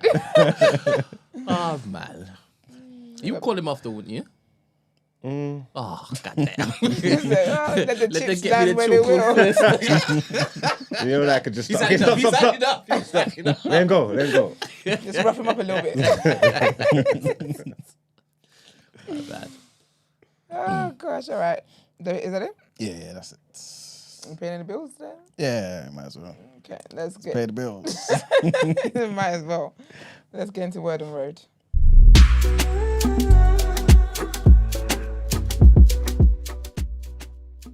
Landed on 10 down the street. This is Mohammed. Iman, could you make sure Brent doesn't use the money from the fundraiser for to build UFOs? You uninformed, ill-informed individuals. Watch soon. You'll see. But UFOs ain't coming. Okay. Anyway. Anyway, indeed. All right. What's first on my list? Hold on. Oh, people are having babies, man. Wonderful scenes. So, Sofia Richie. Is Sofia Richie? Yes, it is Sofia Richie. She's announced the birth of her daughter. She is married and whatnot. So she announced Eloise Samantha Grange. Her last name is Grange, her husband's name. And she gave birth to her on the 20th of May, 2024. And she said that was the best day of her life. So congratulations to the Granges. Is that Lionel Richie's daughter? Yeah. Oh, okay. You know, she was going out with Scott Disick. She's like 25 or something like that. She's going out with Scott Disick. And then she just kind of changed her aesthetic. She became like a old money vibe. And now she's got a kid. It's crazy.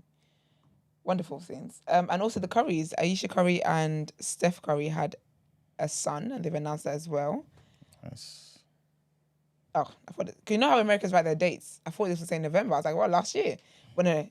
So they both posted on Instagram saying our sweet baby boy decided to make an early arrival. He's doing great, and we are finally settling in at home as a family of 6. They got 4 kids. So grateful, they said. The baby's name is Caius. I think that's what that says. Caius Chai. Names are very fancy these days. And the baby was born on the 11th of May, 2024. So congratulations to them as well. That's very, very beautiful and very, very wholesome. What's next on my list? Nicki Minaj was arrested over the weekend. Nicki Minaj was meant to have a show in Manchester on Saturday. I believe it was Saturday. Basically, she went to Amsterdam. She went to Amsterdam. She was going to Manchester. She was going via Amsterdam. Before we get there, actually, Noreen, big up Noreen, says, we have to vote DC Labour, Brent. I live in Greenwich, which is a Conservative hold, and to ensure we can get rid of the Conservatives, we can't be splitting votes to the Dems and Greens. Well, we know where Noreen stands. Love it. So basically she landed in, what's it called? Amsterdam. I'm not really sure on the details of what was happening, basically. But basically, at one point, she didn't have her bags with her. They said her bags were already checked in. Then they come to her while she's in the car and they're saying, hi, hello, your bag, we found weed in there. She's like, what do you mean? Da, da, da, da, whatever, whatever. Anyways, cut a long story short, they arrested sis because you can't be carrying weed around. And those people are like, we know how the barbs get. They're like, how can you arrest somebody in a country where weed is legal? No, weed in Amsterdam is decriminalized. But I'm sure they've got them coffee shops, like that's where you smoke weed and whatnot. So it's not like a free-for-all, carry your weed, bring here and whatever, whatever. Anyway, cut a long You're story only allowed a short. certain amount on you, even in the streets. Basically. And in any country, it doesn't matter. Bringing weed from one country to another, Bro, it's trafficking. for one. Like, do you get me? And it's you can do it in Amsterdam, but what's the no website, airport called Schiphol, whatever it's called. It's not legal in those grounds. Cut a long story short anyway, sis was, what? They've legalized lead in Trinidad now. Are they? Mm-hmm. Just smoking it You up. can't bring it there, though. You can't bring it there. You Everybody's purchase growing there. it in their garden. Yeah, but you can't bring it there from England, can you? Nah, you get got. You will get got. Celebrities are funny. They always move like they're above the law. It's Tell so her to go annoying, in man. the thing. She's like, I'm not going in there. I need a lawyer. Like, shut your ass I up need and a get lawyer in this present. car, man. Girl, get your ass up in there. Anyway, cut a long story short. She missed her show. She was tweeting a bunch of stuff. She said she thinks it's the powers that be are the ones. To be fair, someone said no, like for real though, the Illuminati ain't paying these people, that the bills ain't getting paid. Because a whole Nicki Minaj getting arrested for weed. That could have been slid. But they're basically saying that people are conspiring, given all the exposés that's been happening this year. They're saying, some of you are on your way out kind of thing. So anyway, she was saying how they didn't know I was planning for them, just like they were planning for me. Me filming every single thing made them really mad. Essentially, I feel like one of the security guys was upset with her basically and decided to make an example out of her. I don't know. Honestly, I don't know. But anyways, yeah. She basically said they took her luggage. They said her luggage was on a plane. Next thing you know, they're saying that, hey, ma'am, this is that, whatever, whatever. And then she brought up that time when Ari Lennox got arrested in 2021. She got arrested in Amsterdam at the airport for racial. Basically, her situation was like a racial profiling situation, and it was a whole racist stuff basically. And then Nicki quote tweeted that article and said she was basically the article said that police claimed that Ari Lennox was full of emotions and she was arrested for disturbing public order. She was racially profiled. She reacted to that and they said, hey, reacting too much to racism. To jail you go. So Nicki quoted and she said she was full of emotions. She was arrested because she was full of emotions in Amsterdam. Interesting. I didn't know this was a thing there. Who spoke up for her? Could have easily been another Sandra Bland incident. I'm so happy she made it out alive and well. Nicki's been freed. Cut a long story short. Yeah, don't really care much. But she's been freed. Also, another person that's been wilding over the weekend was Lady Gaga. Sometimes people just need to be quiet and not say things. She was she was somewhere. And she basically revealed that there was times where during COVID, she basically had shows during COVID, but there was times, not during COVID, but there was around the COVID era, that those 3 years, she had shows. And there was times where she was on that stage with said COVID performing. She and her dancers and whatnot. Obviously, the people are now people are basically cussing her out because that's very irresponsible. And there was actually someone who was like, the person and their aunt went to the show, but after the show, their aunt got COVID and the aunt died basically from said COVID. So she was talking about like, how irresponsible it was. And she was saying how she and her aunt were basically at the front. Why do you remember that, Brent? So these people went to a concert Okay. during COVID and they want to blame Lady Gaga. No, but it wasn't like during quarantine times. It was like things have been lifted. But like after the quarantines and whatever, things went back to quote unquote normal, semi-normal. So it was concerts that were lined up, but you don't expect the performer to be there with COVID and the dancers with COVID, dancing around the crowd and stuff with COVID. So they didn't go to concerts during COVID lockdown. It was post-COVID. Yeah, I hear the stupidity in her admitting this, 100%. Very stupid. Right? But all of the thousands of people that person was around that died, Yeah. probably give it to her. Probably, more than likely. I mean, Lady Gaga as well, because she be giving the people the mic sometimes to sing. So they're all sharing breaths. But she basically said that she performed 5 concerts with COVID. And she said that her mindset was that people had paid so much money to see her and the people were risking their lives to see her. So the least she could do was risk her life with COVID on the stage. Stephanie, that was silly. That's Lady Gaga's real name, Stephanie. Stephanie, you should have kept that shit to yourself. Anyways, in further news, Love Island contestants are out. The cast has been revealed. Oh, Yeah, man. is there a link? Love Island. Cast 2024. So if you go on the digital spy link, that's where I'm at. All right. We've got one black boy, he's a Nigerian man. Actually, mate, yeah. Where is he? Okay, let's see what we got. Let's see what we got. One black girl and one black guy. Love Island is sick of you lot. There's not one square head boy in there. You know the Love a square head mixed race boy. There's none of those in there. I feel like Love Island is, tired of the diversity talk. They're just gonna do what they want to do, which I'm here for. I'm here for it. All right, first None of up, business. Samantha Kenny. We've got Samantha Kenny. One of them, I don't think is it Samantha? It might be Samantha. One of them basically yesterday got because whenever Love Islanders are revealed, some kind of tea comes up. Someone's been racist. Sorry. So in Curtis's year, some woman was like, he looks like the guy who what did he say? Something like he looks like the guy who took her oranges. Something stupid like that. Then she at Love Island, is it him? Can you confirm? So dumb. But anyways, there's always some kind of tea that comes out. One of them, I'm trying to figure out who it is. I think is it Nicole? I can't remember, but her brother is allegedly a Premier League football player who assaulted a woman. Beat up her him and his friends allegedly beat up her and her friends and were like cussing them for how they were dressed or whatever. And the girl who is his sister, who is now at Love Island, was there because they were recording the incident.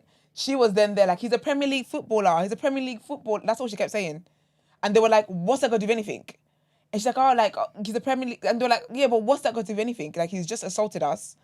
So we're talking about it. So anyway, now people are calling for Love Island to get her out. But I guess people have a thing where they're trying to... Anyway. So that's who? Who's that, Sarah? Samantha. 26 from Liverpool. Love that for her. Number 2 is Munver Jabal. Wonderful. People are trying to place him already with the black girl. Yeah? Apparently so. I think they're trying to do a... Is it Locum? Is there Locan? Locan and Whitney type of situations. Was Locan... He's from somewhere. All right. I'm not sure where Locan is from. Right. But Whitney's black. He might be Whitney's Sikh. Yoruba. But Age 30. Oh, so they're old. yeah, sometimes the Destiny Sisters in there. Ah. Okay. Number 3, Nicole Samuel. 24. She looks 35. Well, that's what happens when you start doing them Botox things and you don't That is crazy, man. put enough SPF. 24, you know. It's wild, isn't it? Phew. Sorry if you're listening. Ronnie Vint. What are we doing here? I don't know. I honestly went. I'll be real with you. Doing? I wasn't gonna go through them because I saw when it dropped on the timeline, What? and it was nothing to write him about. To be honest, he looks lovely though. He looks like the guy who's there for love. Then again, those ones, that's the ones you're very. Oh, he's a semi-professional footballer. Isn't every guy that plays on the weekend a semi-professional footballer? Where's you only play on Sunday? Because unless you're a professional, but they play on Sunday. Semi-pros Saturday. So I'm saying. So isn't every guy that meets up at the nearest park? Unless you're professional. I just feel like with guys, unless you're professional, does it really count? I hear semi-pro too much, but I don't know you. Anyway. Patsy. Number 5, Patsy Field. It's got a toe ring on. I might even try a toe ring this summer. Age 29 from Orpington. Okay, girl. Syrian Davies. And he's 21 Wow. from South Wales. That's a hard 21. And then we've got Mimi. Mimi. How'd you pronounce that? Ngulube. Ngulube. Right then, hope she wins. Nice 24 from Portsmouth. Yeah, she's there for love apparently. Sam Taylor. Wow. Got some tats on Some him. very interesting tattoos. 23 from Chesterfield. Number 9, Jess White. Okay. And she's 25 from Stockport. And then we got a Yoruba king in there. Ayo Odukoya. He is 25 from Cannington. Yeah. He's a model. Then we got Harriet Blackmore. Oh, there's more.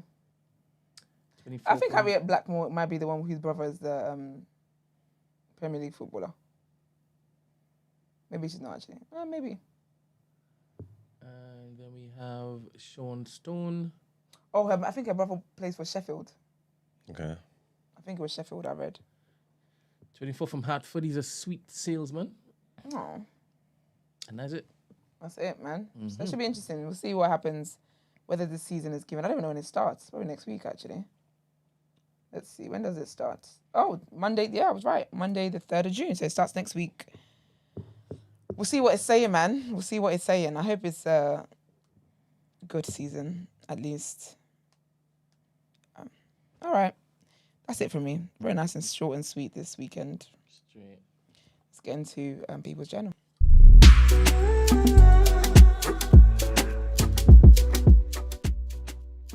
Link up. Dilemma. Oh. I don't know. The link where they can anonymously leave stuff. Oh, yes. Yeah. What, you got something? No, I have it up now. To say it, yeah. Yeah, so you His can friend is stop acting up. Stop Disrupting the flow of things. fire them. All right, people. Should have done it on day one. Actually, no, because they would have taken the whole website with him. Welcome to the People's Journal. I give you the news from an economics point of view. So the first thing I'm talking about here, pure economics. And this is about the shadow chancellor, Rachel Reeves, who, again, will likely become the chancellor come 4th of July. She's got she's got a speech that she's going to be doing today. And basically, she's just going to be talking about how Labour will be both pro-worker and pro-business. So obviously, just in case you guys don't have the time to listen to the speech, I'm just going to tell you some of the things she's going to talk about. Obviously, she's talking about Conservatives and how they haven't done certain things, and how, to be fair, the main thing we need to prioritise is stability. So she goes on to say that stability, so that we never again... Sorry, she said it's clearer than ever that in this election, in the face of Tory chaos, stability is change. Stability so that we never again see a repeat of the mini-budget and the damage it did to family finances. Stability so that families and business can plan for the future. Stability of direction so we can bring together government, business and working people in common purpose to meet the great challenges of our time. Of course, some people are basically saying, like, whatever you're saying now isn't really going to translate to something that's going to be great for businesses. The Chief Secretary of the Treasury, Laura Trott, she said, she was pointing out certain things, and she said that Rishi Sunak and the Conservatives have a clear plan that businesses can rely on, whilst Labour, they will tie businesses in red tape and raise taxes. So I'm not too sure if that is true or accurate. I'm not too sure if Rachel Reeves is basically going to do something about that in terms of still making it a thing where people kind of still want to invest in Britain, you know what I'm saying, and have businesses come back. Because basically what she says is, if we can change this party to bring it back to the service of working people, if we can return it to the centre ground of politics, if we can bring business back to Labour, then I know we can bring business back to Britain, to bring investment back to Britain, to bring growth back to Britain, to bring hope back to Britain. So I don't know how you can do that if you increase taxes. But of course, there may be some other perks. And so we'll see if this goes down well with the people. She also said that because by bringing business back to Britain, we can deliver a better future for working people by creating good jobs that pay a decent wage, bringing in investment to build strong communities with thriving high streets, putting more money in people's pockets and having pride in the good and services made in Britain but exported around the world. So hopefully she does create that incentives, man, because, believe it or not, obviously there's going to be a lot of naysayers out there, but businesses make the world go around, man, at least now anyway, whether you like it or not. And so if there isn't enough incentives for businesses to actually thrive in this country, then I feel like the working people, like pretty much like she intimated, will suffer, which will obviously extend to all of us here. Next thing I wanted to mention is, of course, the Tories are talking about some of the economic policies that they're going to implement. They've pledged a triple block plus for pension allowances, basically, and we spoke about this maybe sometime last year or in the most recent budget that the Chancellor put forward. And basically, this is just a situation where the state pension will rise in line with whatever's highest out of the average earnings in the country or the wages, or by 2.5%, basically. So it's triple locked. So regardless of what happens, there will be an increase, basically based on those parameters for pensioners. You know what I'm saying?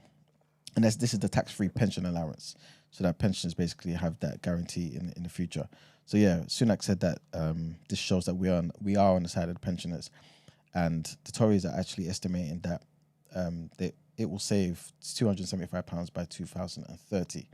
Obviously, the Labour have said that the policy is a desperate move from a chaotic Tory party to try and get people to vote for them, and they don't think it's viable. Plus, they think it's just a little bit too late, which is what I believe. But yeah, even if you want to big up Labour for what they're doing, fantastic. But I do want to remind the people that they have treated Mr. Abbott very badly, and this is something that's in the newspaper right now, because Mr. Starmer was asked to speak about it. He said that Diana Abbott is going through and being part of and getting to the end of a disciplinary process because of something that she said. This is when on Friday when the BBC spoke to him about it, and he said that it will be sorted out now within a few days because the deadline for candidates is coming. So for those who don't know, obviously Miss Diana Abbott, she was the MP for Hackney North and Stoke Newton. She's been there for like 30 plus years now. And yeah, that's basically her seat is guaranteed. But with the whole situation that happened, was it last year or was it 2 years ago now? A year and a half maybe? Regarding some comments that she made, a letter that she wrote to the Observer newspaper. And she basically said that Irish and Jewish people undoubtedly experience prejudice, which she said is similar to racism, but isn't racism. And basically, that's what got everyone saying that she's being anti-Semitic. She's trying to bring hierarchy and struggle Olympics and all these sort of things. And she's reducing the I guess, the struggle of those people, the Irish, the Jewish, and the traveller people as well. Because obviously she didn't really like that another writer basically kind of compared everything to the plight of black people as well. Because there are some subtle differences. And I personally just believe that it came from an honest place. It came from her just wanting to be accurate and actually relate to the people that, there is a difference and the experience of black people is unique in this country. Obviously, people didn't like it and she was suspended for it. And since then till now, she's still suspended and people don't know what's going on. So yeah, like I was saying, she was suspended 13 months ago. And yeah, man, a source close to Miss Abbott said that she was not expecting her suspension to be lifted. They accused the party of having a predetermined outcome and dragging out the process in order to block her from being a candidate at the election. So Starmer saying in a few days, that's when the deadline is going to be there. The deadline for the candidates will be completed. So we'll see if this agenda is real, if it is a situation where they were trying to block her from being a candidate for Hackney North and Stoke Newton and, further get out those who were supporting Corbyn. Next thing I wanted to mention is the BBC, they looked into some allegations about, there was an investigation looking into allegations about the supply chain when it comes to perfumes being manufactured. And what they revealed is that children have been picking ingredients that are being used by suppliers to two major beauty companies. So Esther, you're going to have to help me with the pronunciations. Lancome? Yeah, that's right, Lancome. Okay. And Erin Beauty? Erin Beauty? I have no idea who that is. Well, they're owned by Estee Lauder. Oh, okay.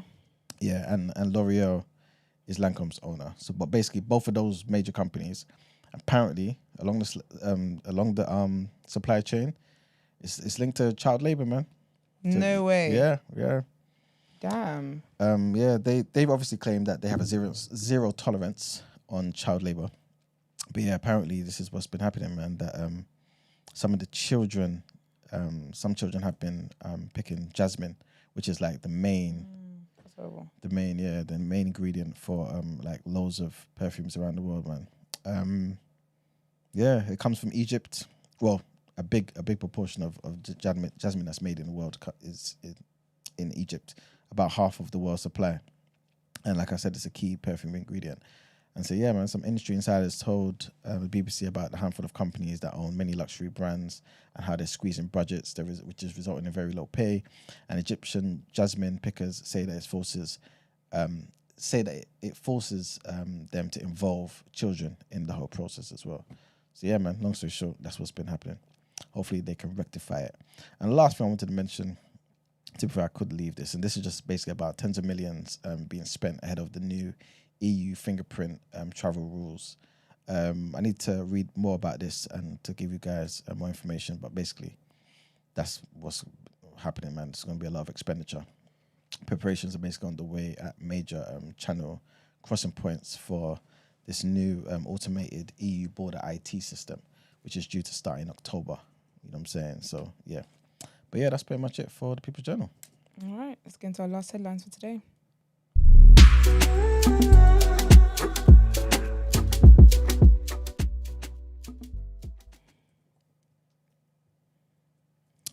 Pardon me. 1 second, guys. All right, so our last headline. Sad news, trigger warning.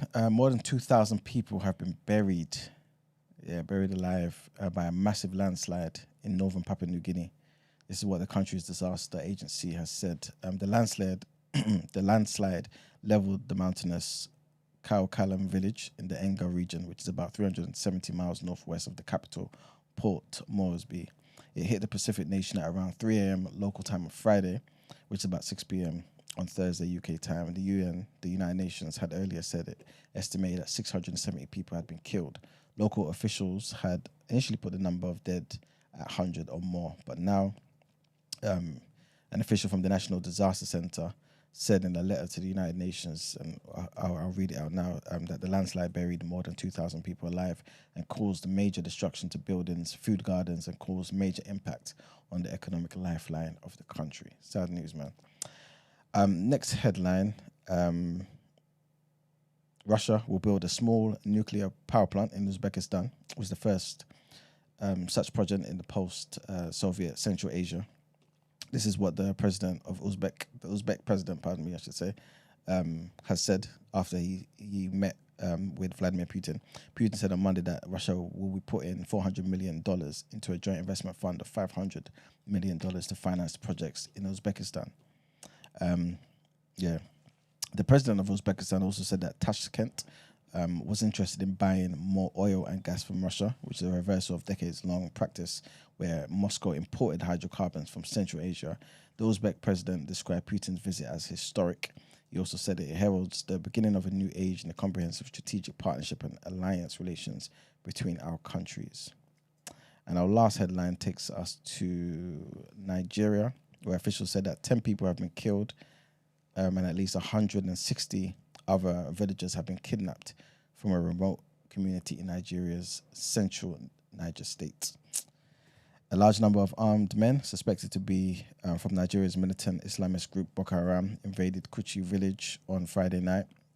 Those kidnapped were mostly women and children, while those killed included local hunters who were providing security for the area. The gunmen reportedly rode into Kuchi on motorbikes and even spent time cooking food, making tea and looting houses before leaving more than 2 hours later.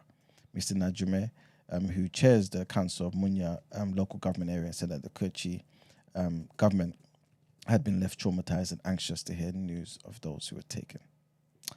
And that's it for the headlines, man. Time to pay the bills. All right, let's get into the reaction.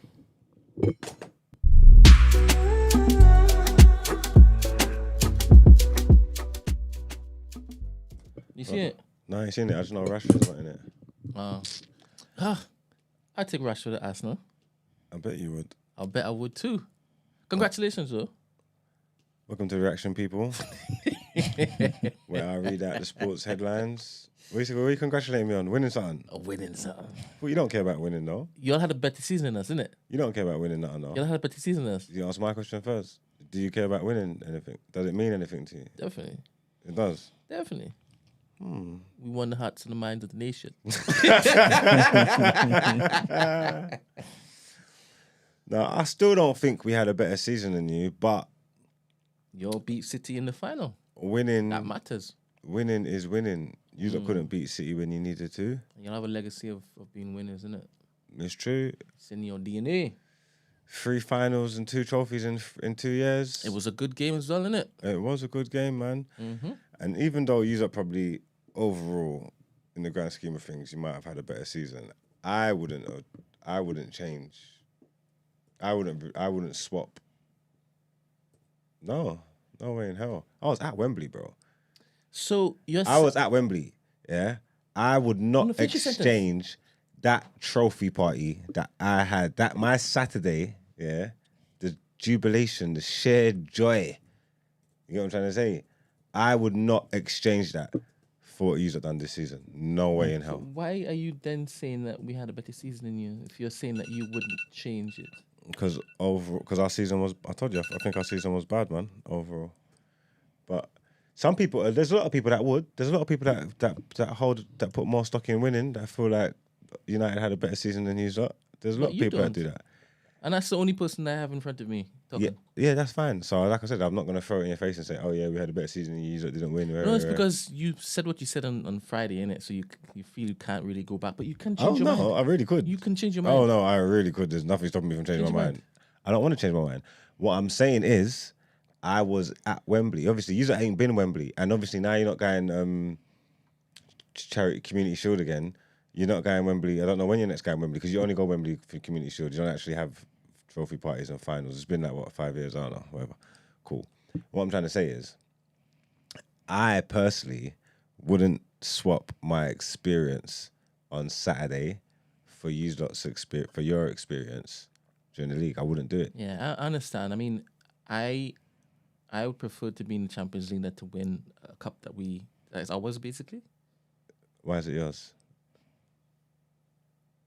Oh, what, because you won it more times than anybody? You need to get back to winning then, man. I mean, whatever floats your boat, man. But again, Champions League is where it's at. That's cool. You have been playing, you know, because obviously, you know what man said, like, you have been playing good for 2 years, yeah.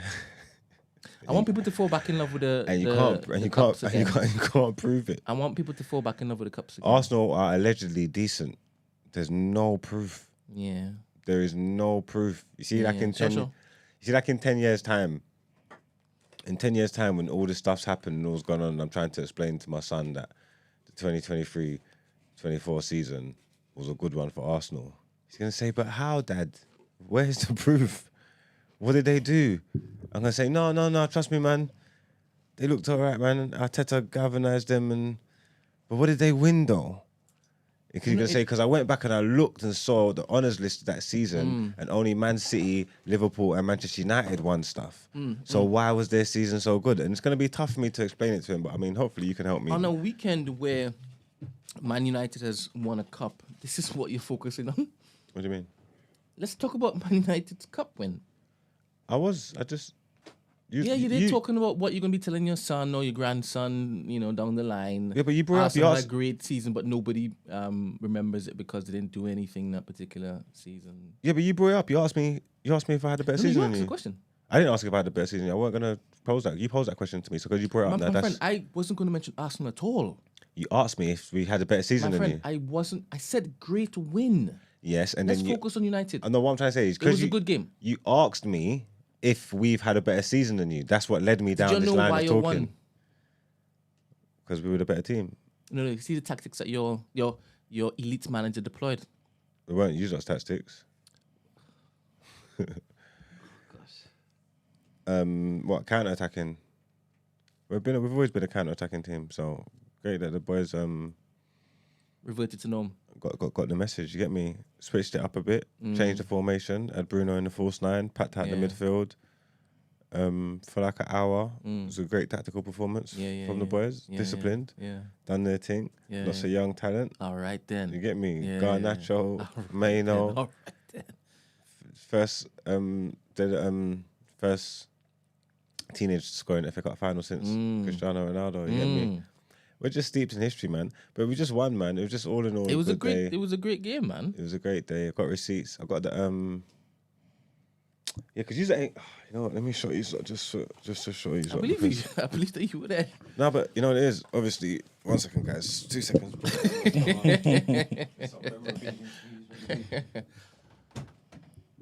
It's good He's to going see. out to get props. It's good. Yeah. He's gonna get evidence that he was there.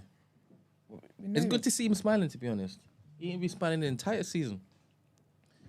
So good to see him smiling. You know what it is? Because I know you don't get to finals. They can't hear you. No, They they can't can. hear. They can.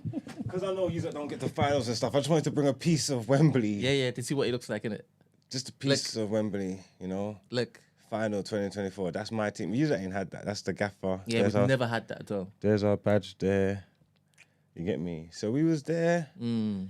You get me? The squads to the victor goes the spoils. This is Emirates FA Cup. So, you know, we was there at the finals. We had an experience at Wembley, you know. Shall I leave this here with you, Brent? So you can just... Please. What are you going to do? If you could just put What it are you behind going you to do? each What are you time. going to do to it? Look, you see how you have finals behind you? Yeah. That could easily slot in there. Each time you sit there, it's just behind.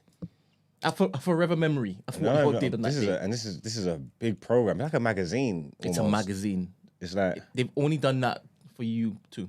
for the Yeah. finalists. It was a great day. Great day. 2 great goals. Yeah. Great performance. And it was a derby too. And it was a derby. You get me? But well, Manchester's always red anyway, so Yeah. don't listen to the narratives on Yeah. Manchester is constantly red. Yeah. Honestly. Forget about all of the trophies on the blue side. Winning trophies doesn't make Manchester red. Okay, fair. It's a way of life. If you obviously, Yeah, it's a culture. have you been to Manchester? Yeah, a couple times. Well, if you've been there, if you know about the city, if you just know about It's what's red. going on, it's red. Yeah, It's it's not even up for debate. Yeah, City yeah. have been winning. Yeah, of course they Yeah. have. Doesn't change the colour that the blood that pumps through the city, bro. Yeah, I heard City have been changing the entire ecosystem around Manchester. Not all Providing Manchester, just around- amenities and festival venues and whatnot. No, just around the area where their stadium Where is. the and all that. trophies are being collected. Yeah, but again, it doesn't make it red. Yeah. Doesn't Yeah, make yeah. it red. You've got usurpers just winning everything. No, about 80% of Manchester support United, bro. Yeah. It's shameful that it doesn't reflect that in the trophies. No, not really. City have used nefarious means to do that. So you know, So you say that we won this season who's we? Arsenal. Why? because you just said that they cheated. No, I'm just saying you're talking So about you the really hoarding. giving us a trophy? You're talking about the hoarding of the You titles, and I'm saying they subconsciously use just giving us a nefarious trophy. means. Not Appreciate really. you, bro. Appreciate you, bro. I wouldn't have I said mean, it. I wouldn't have said it. It wouldn't have come from my mouth. You got. I want to take, beat I want to beat Pep whilst he's cheating. You got to take your wins where you can get them. Is it? Yeah. So if that's how you feel, that's how you feel. Is that how you feel about the FA Cup? It doesn't matter if they cheat or not. We won it. No, that's what I'm saying. Were you talking to me just now when I said I should take my wins where I get them? Yeah. Oh, but it's both of us. It applies to both of us. No, we actually win though. Okay. We actually win stuff. You get me? There's people that will say the cups don't mean nothing, but all you can do is play the games that's in front of you. Right? So you feel that way when it is that we won the FA Cup and finished 8th? That's I what don't you care. felt? I don't care about you. So. I Okay. didn't feel anyway. No, fair enough. I don't care The about. same thing happened. Yeah, but I don't care about nothing that Arsenal do. So Ten Hag in? If that's what they want. Whatever. Friday you wanted somebody else though. No, I said that before that. I said if there's other options, then they're gonna look at it. If they don't agree with none of them options, and I don't know, I'm not privy to the conversations that they have Yeah. in Manchester. So if they believe that Ten Hag's the guy for the job, then let's go. Keep this one more. Let's go. Run it back. All right, well done, man. It was a great game. It was a good game, man. It was a Great good game. atmosphere. Yeah. You get me? Like the kind of atmosphere only 2 juggernauts could provide. Juggernauts, yeah. Two juggernauts in the English game. Yeah. You know what I'm trying to say? Yeah. It was a great day. Great goal from Kobe. Great game, full stop from the team. Question though. Yeah. Ten Hag, after the game, he said that it's not his fault that all of the players were injured during his tenure, or the 2 years that he's been there. Do you think that's a fair shout? Yeah. You shouldn't really judge him based on what he's done. You shouldn't judge the 5-0 against Palace as anything other than the players weren't there. Yeah, it's not been 2 years. It's been 1 year. The injuries have been. You have to take them into consideration. Injuries have been horrendous, man. Our back line, everything, the foundations that the good season before was built on has been ripped to tatters. Martinez ain't been there the whole year. We ain't had a single left back the whole year. We've used 8 different centre backs. We've had 14 different pairings. These are facts. The excuses reasons, however you want to phrase them, however you want to frame it, it's up to you. Each individual's going to do what they do, but they are facts. These are things that happen. You know what I'm trying to say? If he got sacked, tomorrow, he would have left the league and done better than Mikel Arteta. I think he can take that. You get me? Because you have been great, excellent as far as you are concerned. So you think he can add that to his CV? Like he said, I don't care if they don't want me, I'll go somewhere else and I'll just go and win more trophies because that's what I do. That's what he does, man. So proof's in the pudding, man. That just shows the incompetence with the Man United board if they are going to sack someone who has done better than Arteta. No, because Arteta should get sacked as well. So it also shows the incompetence of Arsenal. But I mean, whatever.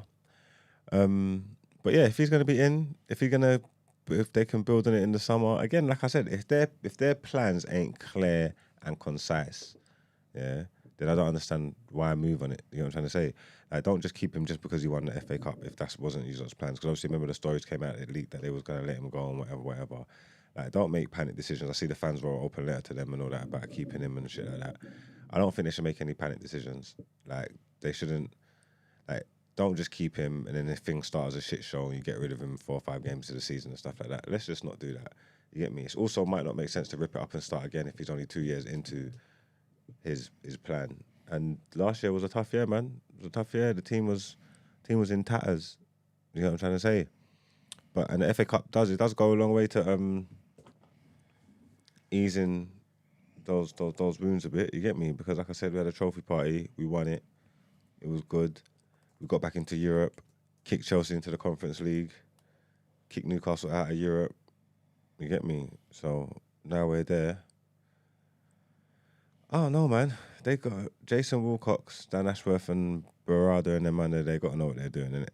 If he's their guy and that's what they believe in, go off. Do you want Arsenal to get rid of Arteta? Nah. Because if Arteta stays, then we'll be mediocre for life, right? No, just that. Go get rid of him and go and give it to who? Tuchel maybe actually, but not now. I think he should have one more run at it. So you do want Arsenal to win the Premier League? I wouldn't mind if you don't want it. I thought you was going to win it this year.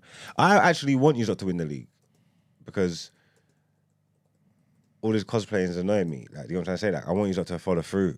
You get me? Like, all this foreplay, it's annoying. You need action. So in one breath, you say that City can never lose because they've been cheating. I never said they can never lose. You never heard me say that. Because you beat them, right? There you go. All right, juggernaut. But in the same breath, you're like, no. Whilst there is City's there doing what they're doing, cheating, Arsenal should win, right? I think you should just give Arteta one more year. I think this is his last year. Because you would rejoice when it is that, if it is that Arsenal do something stupid and get rid of Arteta, you would rejoice. You would silently just like, they are such idiots. No, I wouldn't, because then depending on who you give the job to, I'll be like, fuck that, they're just going to go and win. I told you, he's like Uzos Ole. Or maybe you need someone that just wins. Maybe you need Ten Hag. Maybe if we sack Ten Hag this year and you can wait for a season and Uzos sack Arteta, then Uzos take Ten Hag and then Uzos might win something. What do you think that Arteta isn't doing that Tuchel is going to do to basically take us over? Oh no, Tuchel won that Champions League with Chelsea, now though, you're innit? Tuchel, go on. Tommy Tuchel. He won the Champions League with Chelsea. No. The question was, what would he do? What isn't Arteta doing that Tuchel will do to basically get us over the line? I don't know, I ain't got the answer, Sway. I know you don't. Yeah, but I'm asking anyway. Yeah, but you have to address them at some point, innit? Like, I've asked you, how many times could this man finish second and it'd be good enough for you? And you've given him, you're saying in perpetuity because you're happy. While City's there? City always going to be there. There's no guarantee that we could win a league if City is still allowed to basically do what they're allowed to do. It's impossible. There's lots of moving parts. Everybody's moving. It's not just a given that City's going to go and then Arsenal are going to win the league. Thank you very much. I don't understand. You just said it's not a given that Arsenal is going to win the league. Yeah, even when City there are goes. other parts that are moving. Yeah, right? even when Pep leaves City. Even when Pep leaves City. And thank you very much. It's not a given that Arsenal is going to win the league because there are other parties involved doing what they're doing. You're saying make Arteta wait until Pep goes, and then you're going to win the league because you finished I second said both times. whilst Pep is still there, because I'm only talking about the last 2 years. Before then, who is going to be coming to me and saying that they expect Arsenal to be doing anything? Even in the first and second, beginning of the second year, you were saying they're going to drop out of the top 4. So this idea that it's expectant that Arsenal's going to win, for me, is baffling. Well, you could have dropped out the top 4. I mean, Maher, look, you're talking to me. Focus on me. huh? Focus on me. No, sorry, I was just reading the chat, man. Question. What was it? Who was that guy? Company at Yeah. Bayern Munich. Yeah. What's that about? He's a big coach, man. You take him at United? The company? No, he's some city. Fuck him. So you actually think he's going to do well at Bayern? Yeah, probably. He's playing total football. The only thing that he done against Burnley was showed me that he's a bit of a wallad, is that like he wouldn't necessarily change. So he got absolutely bopped in it. And he didn't change it because obviously he wants to stick to his guns. But obviously gaffers that have been underneath Pep always do well and always get jobs. So maybe it'll be cool. But this is why like Maresca, whatever his name is, the Leicester man's gone Chelsea, and why Brighton and all that and United and all that is looking at McKenna and all that, because some of these men are good coaches and they're playing good stuff, and I think they understand that if they come into the Premier League with these lower teams, they're just going to get accompanied and they're not going to get a chance to play their football and they're not going to look good. It's going to mess their CV up and all that, and people want to take a chance on them, think that they're decent enough to take the level, to take a step up, get a better squad so they can do their thing. Like I kind of hear it, like it makes sense. You get me? I thought Company would have done himself no favours, but again, because he's underneath Pep and that, don't know if it's a boys' club thing, but they can see. But he was a good coach. They was playing sensational stuff in the Championship, and like I said, he came up to the league and he tried to play more things. The team weren't ready. I think that was a blot against him, to be honest with you. But you know, more power to him though. He could be successful in Germany though. He could be successful in Germany. Oh, we've got up here the England squad. Before we move on to that, what do you say about what the commentary is like in the football webs, football circles, how every team is now looking to follow the Arsenal mold? I haven't seen that. Talk about it. Apparently they're saying that what they've done, appointing a young coach like Arteta, right? Yeah. And then having a complete overhaul and getting the culture back and whatnot, is the way forward now. It's the 2024 model. We've seen young coaches in football. Not like Arteta. Villas-Barros. But I'm just saying, this is what they're saying. I'm just reporting from the roadside. Narratives have to narrate, innit? I suppose if people, you got to push it to move newspapers. I mean, I didn't realise that was an Arsenal thing. But good on them, man. Big them up, man. Big them up. Fair. All right, cool. But maybe it's the... No, forget it, actually. I looked at this England squad and I thought they have a fantastic team. They do. They're bound to do well. In theory, I don't know. Emile says theory is fact. In theory, they have a good chance of going all the way. It's not fair. They've had that for the last 2 tournaments. They finished semi-final, they went finalists, semi-finals. They've been making just a natural progression of what they've been doing the last 2 tournaments. They should be in and about it. Again, everybody knows if they miss, say what, outside of France, if they miss them on the way to the finals, they're more than likely get there. They're one of the best teams in the world. They have been for years. England, like international teams anyway, they have been for a while. I hear you. But more so the players that we're now seeing and how they've been playing the last season or 2, you should only expect them to go all the way. I don't know. I'm an England fan, innit? So that's been the expectations from the last World Cup and from the last Euros. If they was ever going to get it done, like now's a combination of the last 2 tournaments. Like they need to get it done. They need to get it done, man. So I think what I mean by that is the last time it is that we saw them in world competition. Bellingham wasn't the Bellingham today, right? Foden Who was wasn't. that midfield? No, he was playing, but he wasn't. It was Henderson. He got games, man. But he wasn't the Bellingham of today, where everybody's there screaming. Was it Rice? Henderson, Rice. Both of them were there. Huh? Both of them were there, weren't they? Who, Bellingham? Yeah. Bellingham didn't start in the final though, was he? The last final. I don't know. Why can't I think of the team? It would have been Henderson. Would have been Rice, isn't it? I thought Bellingham was there. What, starting in the final? I don't know if he sat in the final, but I remember seeing his name. I think he might have been there. I'm trying to work out. I'm trying to remember. Let me see. But I don't know if, like I said, I'm pretty convinced that he wasn't the Bellingham of today. No chance. And the expectation that is on his shoulders. Likewise, Rice. Likewise, Foden. Obviously, you already know Kane. And then they have Eze, which is exciting. They have Tony. Oh, that's why we lost, man. Calvin Phillips. It was Henderson, Calvin Phillips, and Rice. Yeah, that sucks. This year is going to be much better. Rice, Kobe Mainoo, Jude Bellingham. We're going to win everything. This is what I'm saying. The expectation.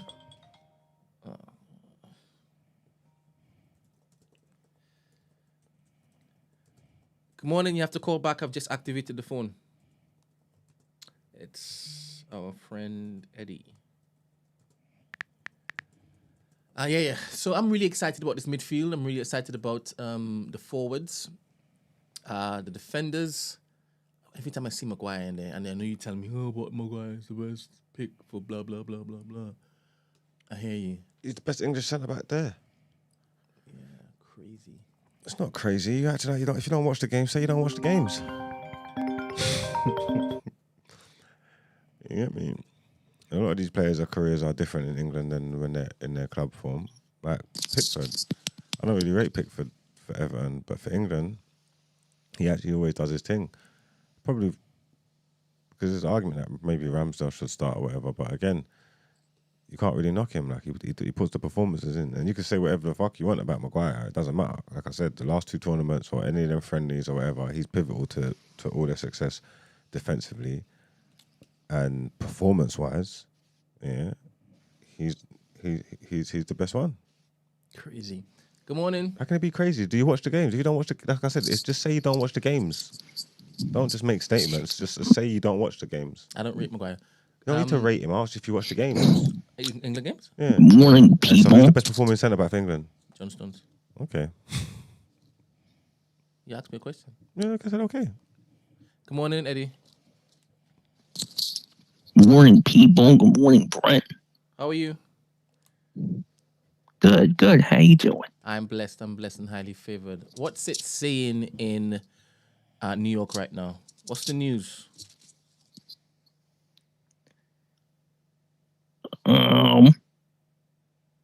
No news. What's everybody talking about?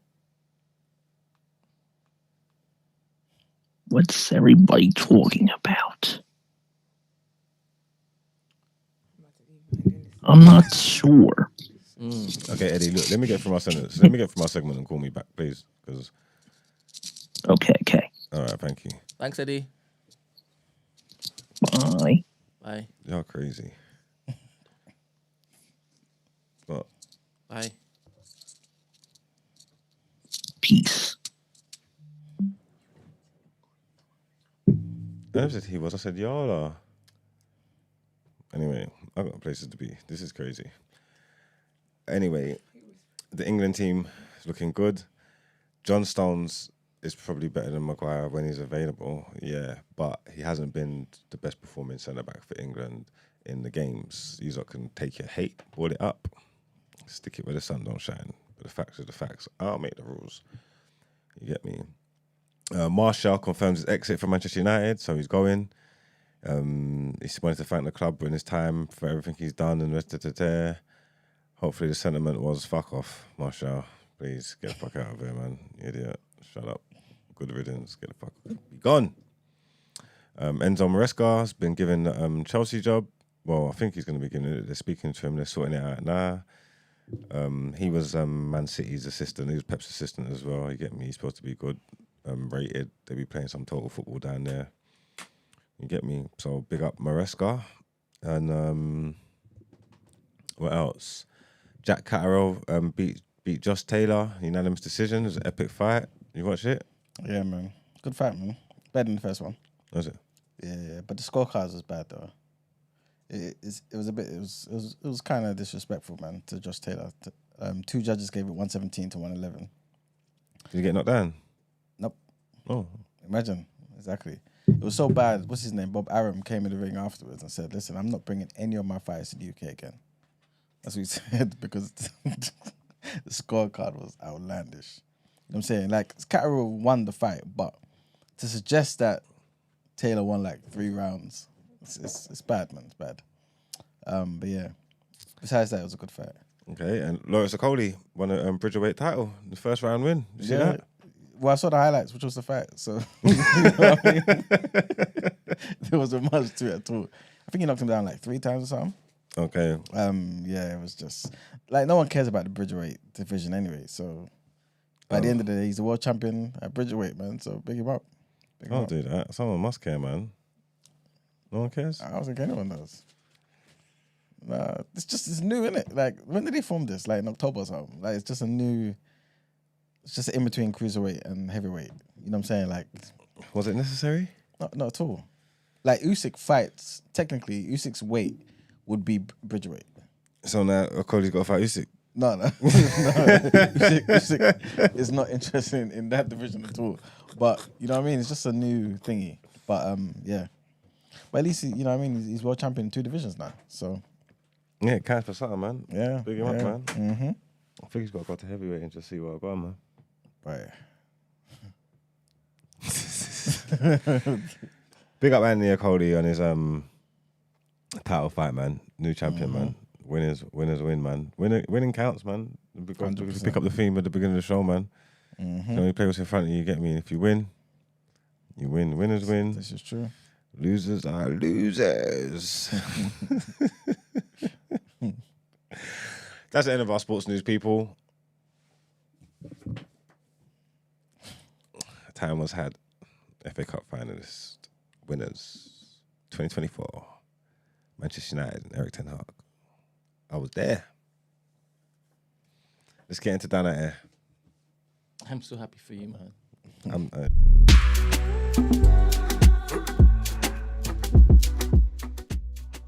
In acting if we didn't win. I keep telling you, you've got sure. me all wrong. I'm just Care saying. less about the rest of them.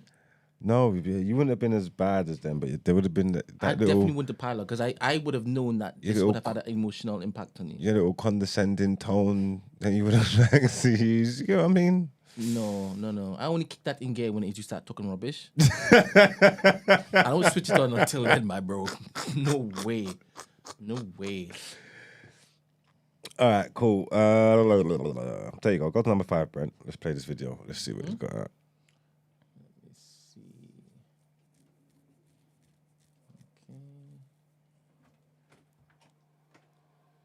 Me paranoid and schizo. Oh my God. Well, look at this dude cutting me with his toenail. Wow. And y'all call me paranoid. He's not cutting it with his toenail. There's a bloody knife in between his toes. Toenail. Wow. Oh, it's not his toenail? No.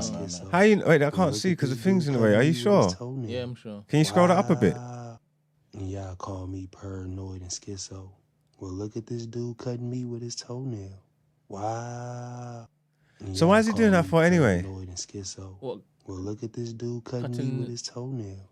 Wow. Why has he got the blade in his foot for? Paranoid and schizo. I guess it's the most easiest way to cut the meat in the chops. Are you consuming that then? After it's washed? Huh? After it's washed? You don't seem to understand where meat comes from and what happened. This is it. I will watch this. I may not eat it because who's... In fact, let me just stop. That's street food anyway, so that's cooking. It's not like buying the meat. He's gonna make a dish now. I've seen all these videos of these guys eating these Indian street foods, yeah, and I don't understand how these people eat this stuff.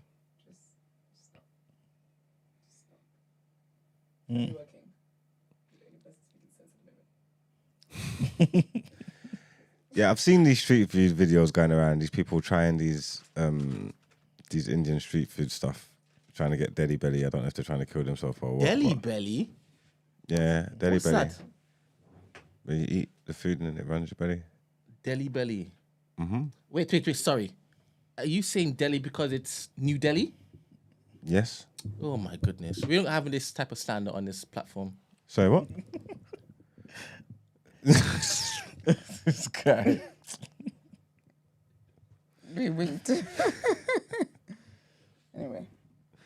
Yeah, I think I would still eat this. I'll just wash it. There's no washing it. He's going to cook it for you on the street. He's going to cut it up and chop it and but cook he's it gonna for wash you. it first. And you do realize that once it is that you put heat to meat, it kills germs. I don't care. I said it kills the germs. You know what? Obviously, Brent wants to eat his toes. It's fine. You put toes in your mouth though. No, not particularly. You have put toes in your mouth, haven't you? Not but there wasn't- particularly. It's either a no, yes He or has no. put toes in. No, That's why I because said what they said. he says it like to say like it's something like it's a thing. A Like, delicacy. yeah, like what's man talking about? Have you ever had toes in your mouth? No intentionally. Yeah, not intentionally. Like maybe like subconsciously. Subconsciously.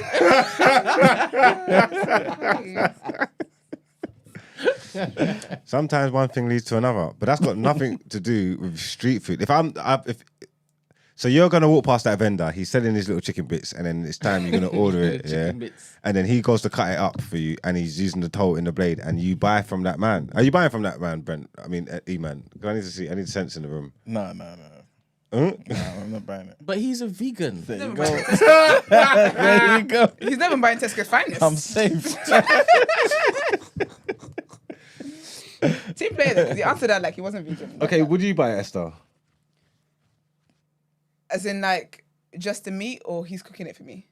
Like he's gonna cook it for you, and that was No, his he can't cook it chosen. for me. That was his chosen technique to He cut can't the cook meat it for me. you. No. I'm not buying that. If it was meat, and he's one of the best meat suppliers in the market, but he just cuts it with toe, I'm gonna go home and cook it, and take the germs out. Oh, But so if you'd buy it after you'd buy it just and clean it after the fact and Yeah, stuff. like I would cook it myself. But You'd- if he makes a dish with the toe meat, I'm You not would- having that. See, I don't care if you can clean it. I'm gonna go to the butcher's and I'm gonna say, "Yeah, boss, let me get some chicken," and I'm gonna watch him take his toe out and cut the meat and bag But it you up. think like when the and I'm butchers are taking it home. When the butchers are holding your meat, you don't think they just scratch their balls? It's hella food we eat that you don't know people just did. I don't care. You Seeing let is the believing. butchers hold your meat? No. What? So you just said when the butchers hold your meat, don't you think they'd scratch their balls? That's what you said. You see, I could clip you up. you see that You in can do whatever you want to do. That's what you said. I just asked him if he likes the butchers to hold his meat. I let the butchers hold my meat. I'm a fish. Everything. Do you know what? How about salmon on Saturday? You have a salmon lawyers, that's it. Salmon. See in the hospitality. Got me to giggle. In the hospitality, you see that anyway. When they're cooking food and stuff, yeah, people handle your food all the time. You know what I'm trying to say? You probably find your food in lots of precarious positions that if you saw it, you wouldn't want it. No positions. No, but it's true though. But what you don't know kind of don't hurt you. That's just the truth. That's just the ignorance is bliss. That's just the light that we walk in. You know what I'm trying to say? So when you don't see these things, but the food comes out on the plate looking nice and proper, you take it. I don't need to do in There is something about seeing it though. That's what I'm trying to say. I don't need to do what about reason, what ifs and whatnot. I can see him cutting the meat of his foot. You know what I'm trying to say? So I tap out there already, that because I see what I saw. You get me? I ain't doing that. But I thought it was him that was done out here, but I'm guessing it's you lot because you lot like toe meat. Isn't that fair? Well, actually, Esther don't because Esther's a squeamish, and Not me. E-man's vegan. Oh my God, Brent, It's you're just done Brent. out here. But Brent deserves, man. He's been wilding today. Done out here. That's crazy. Brent is having the day he deserves. He's been That's wilding today. crazy. Because I Like, Because you understand want where because meat you comes want from. toe meat. Because you just want toe meat. That's it. I'm sorry. Yeah, you'll be surprised where is your meat starts, goes, I've seen abattoirs. abattoirs. What's that? Where they kill livestock. Oh, you taught me a new word, abattoir. You don't know what abattoir is? No. Do you know what abattoir. abattoir is? I'm sure that's. Wait, did I make that up? No, I've heard that word. I heard the word, but I No, didn't know you it was you that. said that too Yeah, I've confidently. heard the for word. you I to don't know make if it that's what up. it You said that too confidently for you to make it up. I don't know if What that's is an the word abattoir? Google, Brent. Abattoir. But you can't even spell it. I can't. I cannot spell that word. How do I do this then? is. I can It's laugh a at body slaughterhouse. saying- It is, isn't it? Another I'm nearly sure it word is. For slaughter. I'm pretty sure that is. All right, let's see how to spell this. Esquire might know. Okay, should know. Abattoir. You, my dear scholar, deserve everything in life. Everything in life. Abattoir. And that's what it is. That's what Yeah, it- see, no other platform has maths. We're up. We're up. Hey, we're up. We're Yep, up. that's where they kill the livestock, man. Yes. Yes. But yeah, the toll man told me. And I I'll take it down here because of what you just did. I'll take it. All right, then. It's a light-hearted one for you, Brent. Don't worry, man. Cool. All right, let's get into our outro, man. All right.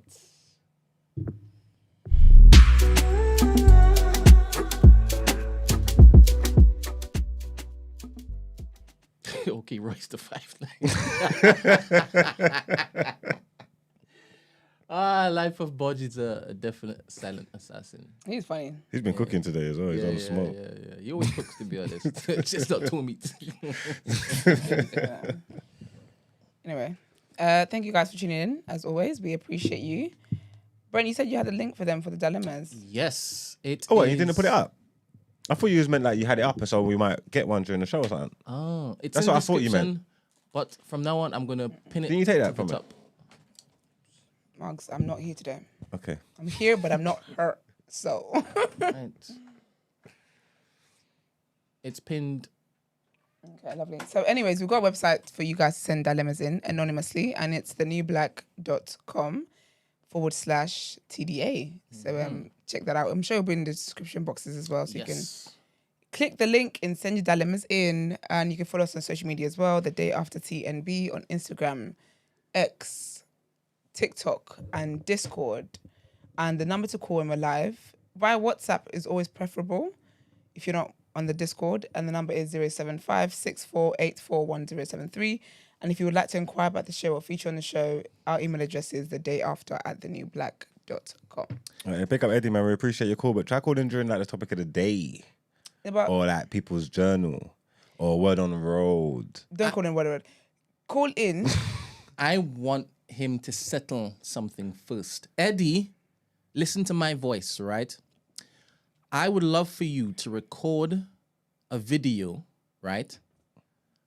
With your phone, hold in Today's newspaper. today's newspaper, put it by your face, and then say, Hi, I I'm love Eddie. TDA, Okay. right? Record that, film it, and then send it to me, whether it's by email, whether it's by WhatsApp. Pigeon. No, we need it ASAP. We need it ASAP.